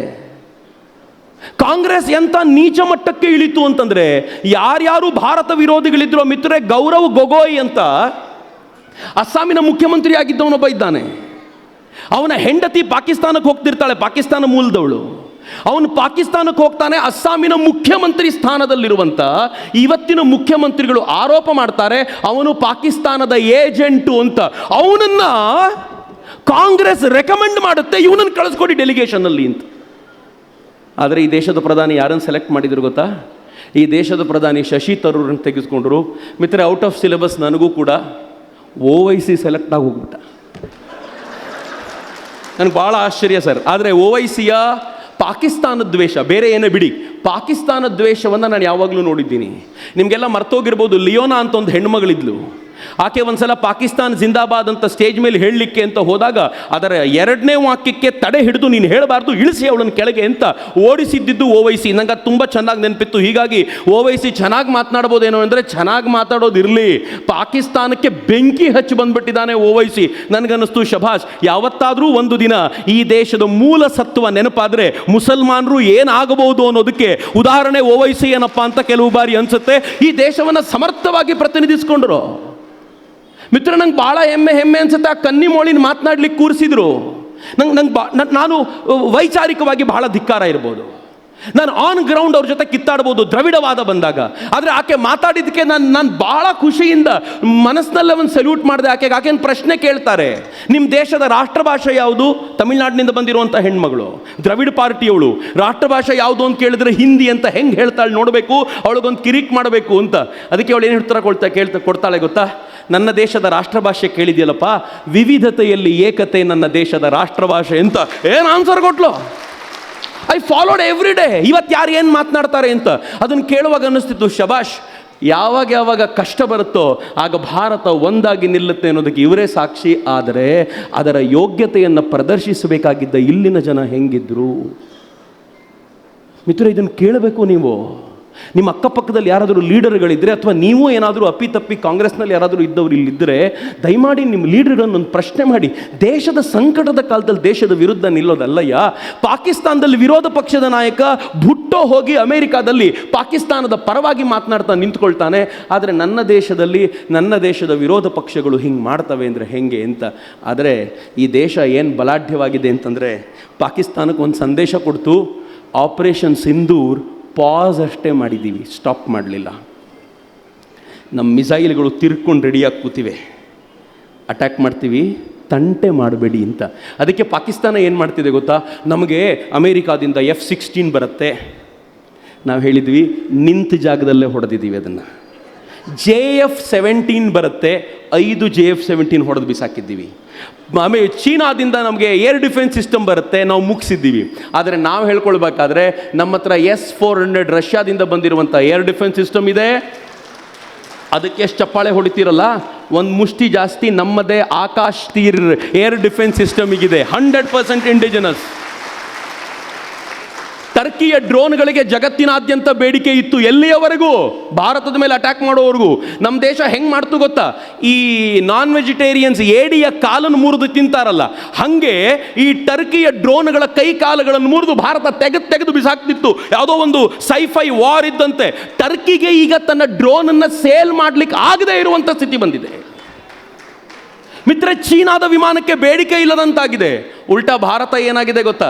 ತನ್ನ ದೇಶದ ಎಲ್ಲ ವಿಜ್ಞಾನಿಗಳಿಗೂ ಹೇಳಿದೆ, ಇದು ಪರ್ವಕಾಲ, ಇಂಥ ಸಮಯ ಇನ್ನೊಂದು ಬರಲ್ಲ, ಏನೇನು ಸಂಶೋಧನೆ ನಡೀಬೇಕೋ ಎಲ್ಲ ಸಂಶೋಧನೆ ನಡೀಲಿ, ಭಾರತವನ್ನು ರಕ್ಷಿಸುವ ಹೊಣೆಗಾರಿಕೆ ನಮ್ಮದ್ದು ಅಂತ ಹೇಳಿದ ನಂತರ DRDO ಅತ್ಯಂತ ಪ್ರಬಲವಾಗಿರುವ ಹೆಜ್ಜೆಯನ್ನು ಆಮ್ಕಾದಲ್ಲಿಟ್ಟಿದೆ. ಆಮ್ಕಾ ಅಂದರೆ ಏನು ಗೊತ್ತಾ? Advanced medium combat air defence vehicle ಅಂತ, ಏರ್ಕ್ರಾಫ್ಟು ಅಂತ. ಇದು ಮ್ಯಾಕ್ 4 ಮ್ಯಾಕ್ 5 ರೇಂಜಿಗೆ ಹೋಗುವಂಥ ಏರ್ಕ್ರಾಫ್ಟ್. ಮ್ಯಾಕ್ 1 ಅಂದರೆ ಶಬ್ದದ ವೇಗಕ್ಕೆ ಸಮನಾಗಿರುವಂಥದ್ದು, 2 ಅಂದರೆ ಡಬಲ್, 3 ಅಂದರೆ ಟ್ರಿಪಲ್, 4 ಅಂದರೆ 4 ಟೈಮ್ಸ್, 5 ಅಂದರೆ 5 ಟೈಮ್ಸ್. ಪಾಕಿಸ್ತಾನಕ್ಕೆ ಮ್ಯಾಕ್ 2ನೇ ತಡ್ಕೊಳ್ಳಿಕ್ಕಾಗೋದಿಲ್ಲ, ಇನ್ನು ಮ್ಯಾಕ್ 5 ಏರ್ಕ್ರಾಫ್ಟ್ಗೆ ಭಾರತ ಸಂಶೋಧನೆ ಮತ್ತು ಅದನ್ನು ಡೆವಲಪ್ ಮಾಡೋದಕ್ಕೆ ಪ್ರಯತ್ನ ಶುರು ಮಾಡಿದೆಯಲ್ಲ, ಭಾರತದ ಡೆವಲಪ್ಮೆಂಟ್ ಹೇಗಿರ್ಬೋದು ಅಂತ ಯೋಚನೆ ಮಾಡಿ ಮಿತ್ರರೆ. ಭಾರತದಲ್ಲಿ ನೂರಾರು ಹೊಸ ಡ್ರೋನ್ ಕಂಪನಿಗಳು ಶುರುವಾಗಿ ಹೋಗಿವೆ. ಎಲ್ಲವೂ ಒಂದಕ್ಕಿಂತ ಒಂದು ಅದ್ಭುತವಾದ ಡ್ರೋನ್ಗಳು. ಜಗತ್ತಿನ ಮೊದಲ ಎಲೆಕ್ಟ್ರಿಕಲ್ ಟ್ಯಾಂಕ್ ಏನಿದ್ರೆ ಬೋಫೋರ್ಸ್ ಗನ್ನಿನಂಥ ನಮ್ಮ ಹತ್ರ ಒಂದು ಟ್ಯಾಂಕ್ ಇವತ್ತು ಎಲೆಕ್ಟ್ರಿಕಲ್ ಟ್ಯಾಂಕ್ ಇದೆ. ಅದು ಹೇಗೆ ಅಂತಂದ್ರೆ, ನಾವು ಹೋಗ್ತಾ ಇರಬೇಕಾದ್ರೆ ಸದ್ದೇ ಮಾಡದೇ ಇರುವಂಥ ಟೋವಬಲ್ ಗನ್ನನ್ನು ನಾವು ಡಿಸೈನ್ ಮಾಡ್ಕೊಂಡಿದ್ದೀವಿ. ಈ ದೇಶ ಇವತ್ತು ಹೆಂಗೆ ಅಗಾಧವಾಗಿ ಬೆಳೆದಿದೆ ಅಂತಂದರೆ, ನರೇಂದ್ರ ಮೋದಿ ಕೈಯಲ್ಲಿ ಭಾರತವನ್ನು ಕೊಡಬೇಕಾದ್ರೆ ಈ ದೇಶದ ಶಸ್ತ್ರಾಸ್ತ್ರಗಳ ಎಕ್ಸ್ಪೋರ್ಟು, ಡಿಫೆನ್ಸ್ ಎಕ್ಸ್ಪೋರ್ಟು 2,000 ಕೋಟಿ ರೂಪಾಯಿ ಇತ್ತು. 2014ರಲ್ಲಿ 2,000 ಕೋಟಿ ರೂಪಾಯಿ ಇತ್ತು. It is not even $1 billion. ಆದರೆ ಇವತ್ತು ಎಷ್ಟು ಗೊತ್ತಾ? 25,000 ಕೋಟಿ ರೂಪಾಯಿಯ ಎಕ್ಸ್ಪೋರ್ಟನ್ನು ಇವತ್ತು ಭಾರತ ಮಾಡುತ್ತೆ ಆಫ್ಟರ್ 11 ಇಯರ್ಸ್. ಮಿತ್ರ, 2030 ವೇಳೆಗೆ, ಇವತ್ತಿಂದ ಇನ್ನು 5 ವರ್ಷದ ವೇಳೆಗೆ, ಈಶ್ವರಪ್ಪನವರಿಗೆ 82-83 ಆಗಿರ್ಬೋದಾಗ, ನಿಮಗೆ 83 ಆಗೋದ್ರ ವೇಳೆಗೆ ಭಾರತ ಡಿಫೆನ್ಸ್ ಎಕ್ಸ್ಪೋರ್ಟು 50,000 ಕೋಟಿ ಮಾಡುತ್ತೆ. ನಾನು ನಿನ್ನೆ ನರೇಂದ್ರ ಮೋದಿ ಅವರ ಭಾಷಣವನ್ನು ಕೇಳ್ತಾ ಇದ್ದೆ. ಎಂಥ ಆಂಬಿಷಿಯಸ್ ಪ್ಲಾನ್ ಅನ್ನು ಕೊಟ್ಟಿದ್ದಾರೆ ನರೇಂದ್ರ ಮೋದಿ ಅಂತಂದ್ರೆ, ಅವ್ರು ಹೇಳಿದ್ದಾರೆ ಈ ದೇಶವನ್ನ ಜಗತ್ತಿನ ನಂಬರ್ 1 ಡಿಫೆನ್ಸ್ ಎಕ್ಸ್ಪೋರ್ಟರ್ ಮಾಡ್ತೀನಿ, ನೋಡ್ತಾ ಇರಿ ಅಂತ. ಏನ್ ದೊಡ್ಡ ಆದರ್ಶ! ಜಗತ್ನಲ್ಲಿ ಅತ್ಯಂತ ಹೆಚ್ಚು ಡಿಫೆನ್ಸ್ ಎಕ್ಸ್ಪೋರ್ಟ್ ಮಾಡೋದು ಅಮೆರಿಕ, $133 ಬಿಲಿಯನ್. ಆಮೇಲೆ ರಷ್ಯಾ, ಚೀನಾ $10 ಬಿಲಿಯನ್. ನಾವೀಗ ಒಂದು $3 ಬಿಲಿಯನ್ ಅಲ್ಲಿ ಇದ್ದೀವಿ. ಇನ್ನೊಂದು 3-4 ವರ್ಷದಲ್ಲಿ ಚೀನಾನ ಹಿಂದಕ್ಕೆ ಹಾಕ್ತೀವಿ. ಯಾಕೆ ಅಂದರೆ ಈಗಾಗಲೇ ಯಾರ್ಯಾರು ಚೀನಾಕ್ಕೆ ಆರ್ಡರ್ ಕೊಟ್ಟಿದ್ದಾರೋ ವಾಪಸ್ ತಗೊಳ್ತಾರೆ. ಯಾಕೆ ಅಂದರೆ ಟುಸ್ ಪಟಾಕಿ ಅಂತ. ಆದರೆ ನಮ್ಮ ಮೇಲೆ ವಿಶ್ವಾಸ ಜಾಸ್ತಿ ಆಗಿದೆ. ಬ್ರಹ್ಮೋಸನ್ನು ಡೆವಲಪ್ ಮಾಡ್ಲಿಕ್ಕೆ ನಾವು ನಿಂತಿದ್ದೀವಿ. ಕುಶ ಎನ್ನುವಂಥ S-400 ನೀವು ನೋಡಿದ್ದೀರಲ್ಲ, ಭಾರತ ಕುಶ ಎನ್ನುವಂಥ S-500ಗೆ ಈಕ್ವಲೆಂಟ್ ಆಗಿರುವಂಥ ಸಿಸ್ಟಮನ್ನು ಭಾರತ ಡೆವಲಪ್ ಮಾಡ್ತಿದೆ. DRDO HALನಲ್ಲಿ ಪುರುಸೊತ್ತಿಲ್ದಂಥ ಕೆಲಸ ಭಾರತ ಹಿಂದೆಂದೂ ಇಲ್ಲದಷ್ಟು ಆಕ್ಟಿವ್ ಆಗಿದೆಯಲ್ಲ. ನನಗೊಂದೊಂದ್ಸಲ ಅನಿಸುತ್ತೆ, ಈ ದೇಶ ಎಲ್ಲಿಗೆ ಬಂದಿದೆ ಅಂತಂದರೆ, ಮೌರ್ಯರ ಕಾಲದ ವಿಸ್ತರಣೆಯ ಸಾಮ್ರಾಜ್ಯ ಭಾರತಕ್ಕೆ ಸಿಕ್ಕಿದೆ. ಗುಪ್ತರ ಕಾಲದ ವೈಭವ ನಮಗೆ ಸಿಕ್ಕಿದೆ. ಜಗತ್ತಿನ 4ನೇ ಶ್ರೀಮಂತ ರಾಷ್ಟ್ರ ಆಗಿದ್ದೀವಿ ನಾವು. ಅಮೆರಿಕಾದ ಒಬ್ಬ ಎಕ್ಸ್ಪರ್ಟ್ ಹೇಳ್ತಾನೆ, ಈ ವರ್ಷದಲ್ಲೇ ಭಾರತ ಜಗತ್ತಿನ 3ನೇ ಶ್ರೀಮಂತ ರಾಷ್ಟ್ರ ಆಗಿಬಿಟ್ರೆ ಯಾರೂ ಆಶ್ಚರ್ಯ ಪಡಬೇಕಾಗಿಲ್ಲ. ಭಾರತ ಗುಪ್ತರ ವೈಭವಕ್ಕೆ ಹೋಗ್ತಾ ಇದೆ. ಭಾರತ ಮರಾಠರ ಶಿವಾಜಿಯ ಕಾಲಕ್ಕೆ ಯಾವ ಪರಿ ಅಗ್ರೆಸಿವ್ನ ಹೊಂದಿತ್ತೋ ಆ ಪರಿ ಹಿಂದುತ್ವದ ಅಗ್ರೆಸಿವ್ನ ಪಡ್ಕೊಂಡಿದೆ. ಭಾರತ ಕೃಷ್ಣದೇವರಾಯರ ಕಾಲದಲ್ಲಿ ಹೇಗೆ ಶಾಂತಿಯ ವಿಚಾರಗಳನ್ನು ಹೇಳ್ತಾಲೆ ಕ್ರಾಂತಿಯನ್ನು ಮಾಡ್ತಿತ್ತೋ ಆ ಕಲ್ಪನೆಗೆ ಹೋಗ್ತಾ ಇದೆ. ಇಡೀ ವೈಭವ, ನೂರಾರು ಸಾವಿರಾರು ವರ್ಷಗಳ ಹಿಂದಿನ ವೈಭವ ಮತ್ತೆ ಮರಳಿ ಬರ್ತಿದೆ. ಆದರೆ ನಾವೇನು ಮಾಡ್ತಿದ್ದೀವಿ ಅಂತಂದರೆ, ನಮ್ಮ ಮೊಬೈಲ್ನ ರೀಲ್ಗಳಲ್ಲಿ ಕಳೆದು ಹೋಗ್ತಿದ್ದೀವಿ. ನಾಳೆ ಏನಾದರೂ ಯಾರಾದರೂ ಇವರು ಕಾಂಗ್ರೆಸ್ನವರು ಇನ್ಸ್ಟಾಗ್ರಾಮ್ನವ್ರಿಗೆ ಸ್ವಲ್ಪ ದುಡ್ಡು ಕೊಟ್ಟು ನಿರಂತರವಾಗಿ ಸುಳ್ಳುಗಳನ್ನು ಫೀಡ್ ಮಾಡ್ತಾ ಇದ್ದರೆ ಆ ರೀಲ್ಗಳು ನೋಡಿ ಅದೇ ಸತ್ಯ ಅಂದ್ಕೊಳ್ತೀವಲ್ರಿ. ಇಲ್ಲದೆ ಹೋದರೆ ನರೇಂದ್ರ ಮೋದಿ ಅಂಥವರಿಗೆ ಎಲೆಕ್ಷನ್ನಲ್ಲಿ 245 ಸೀಟ್ ಕೊಡೋ ಜನನ ನಾವು. ಇವತ್ತು ಯುದ್ಧ ಆಗುವಾಗ ಚಪ್ಪಾಳೆ ತಟ್ತೀವಲ್ಲ, ಇಮ್ಯಾಜಿನ್ ಮಾಡಿ ನರೇಂದ್ರ ಮೋದಿ ಜಾಗದಲ್ಲಿ ಮತ್ತೊಬ್ಬರು ಯಾರಾದರೂ ಬಂದು ಕೂತಿದ್ದಿದ್ರೆ ಇದೇ ರೀತಿ ಫೈಟ್ ಮಾಡಿರ್ತಿದ್ವಾ? ಕರೋನಾ ಆದಾಗ ನರೇಂದ್ರ ಮೋದಿ ಜಾಗದಲ್ಲಿ ಮತ್ತೊಬ್ಬರು ಇದ್ದಿದ್ದರೆ ಇದೇ ರೀತಿ ಫೈಟ್ ಮಾಡಿರ್ತಿದ್ವಾ? ಮಿತ್ರ, ಈ ದೇಶ ಇವತ್ತು ಎಷ್ಟು ಸ್ವಾಭಿಮಾನಿ ಆಗಿದೆ ಅಂತಂದರೆ ನನಗೆ ಭಾಳ ಹೆಮ್ಮೆ ಅನಿಸುತ್ತೆ. ನನ್ನ ತಾತ ಇಲ್ಲದ ಕಾಲಕ್ಕೆ, ನನ್ನ ತಾತನಿಗೆ ಯಾವ ಕಾಲ ಸಿಗಲಿಲ್ವೋ, ನನ್ನ ಮುತ್ತಾತನಿಗೆ ಯಾವ ಯುಗ ಸಿಗಲಿಲ್ವೋ, ಅದನ್ನು ನೋಡಲಿಕ್ಕೆ ಅವ್ರ ಮೊಮ್ಮಗನಾಗಿ ನನಗೆ ಸಿಕ್ಕಿದೆ ಅಂತ ನನಗೆ ಖುಷಿ ಅನಿಸುತ್ತೆ. ಯಾವ ಶ್ರೇಷ್ಠ ರಾಷ್ಟ್ರವನ್ನು ಕಟ್ಟಬೇಕು ಅಂತ ತಿಲಕರು ಫೈಟ್ ಮಾಡಿದರೋ, ಅವ್ರ ಮರಿಮಗ ಶ್ರೇಷ್ಠ ಭಾರತವನ್ನು ನೋಡ್ತಿದ್ದಾನಲ್ಲ, ಏನು ಭಾಗ್ಯ ಅನ್ನಿಸ್ಬೋದು ಅವರಿಗೆ. ತಿಲಕರಿಗೆ ಶ್ರೇಷ್ಠ ಭಾರತ ಹೋಗಲಿ, ಸ್ವತಂತ್ರ ಭಾರತ ನೋಡುವ ಭಾಗ್ಯ ಸಿಗಲಿಲ್ಲ.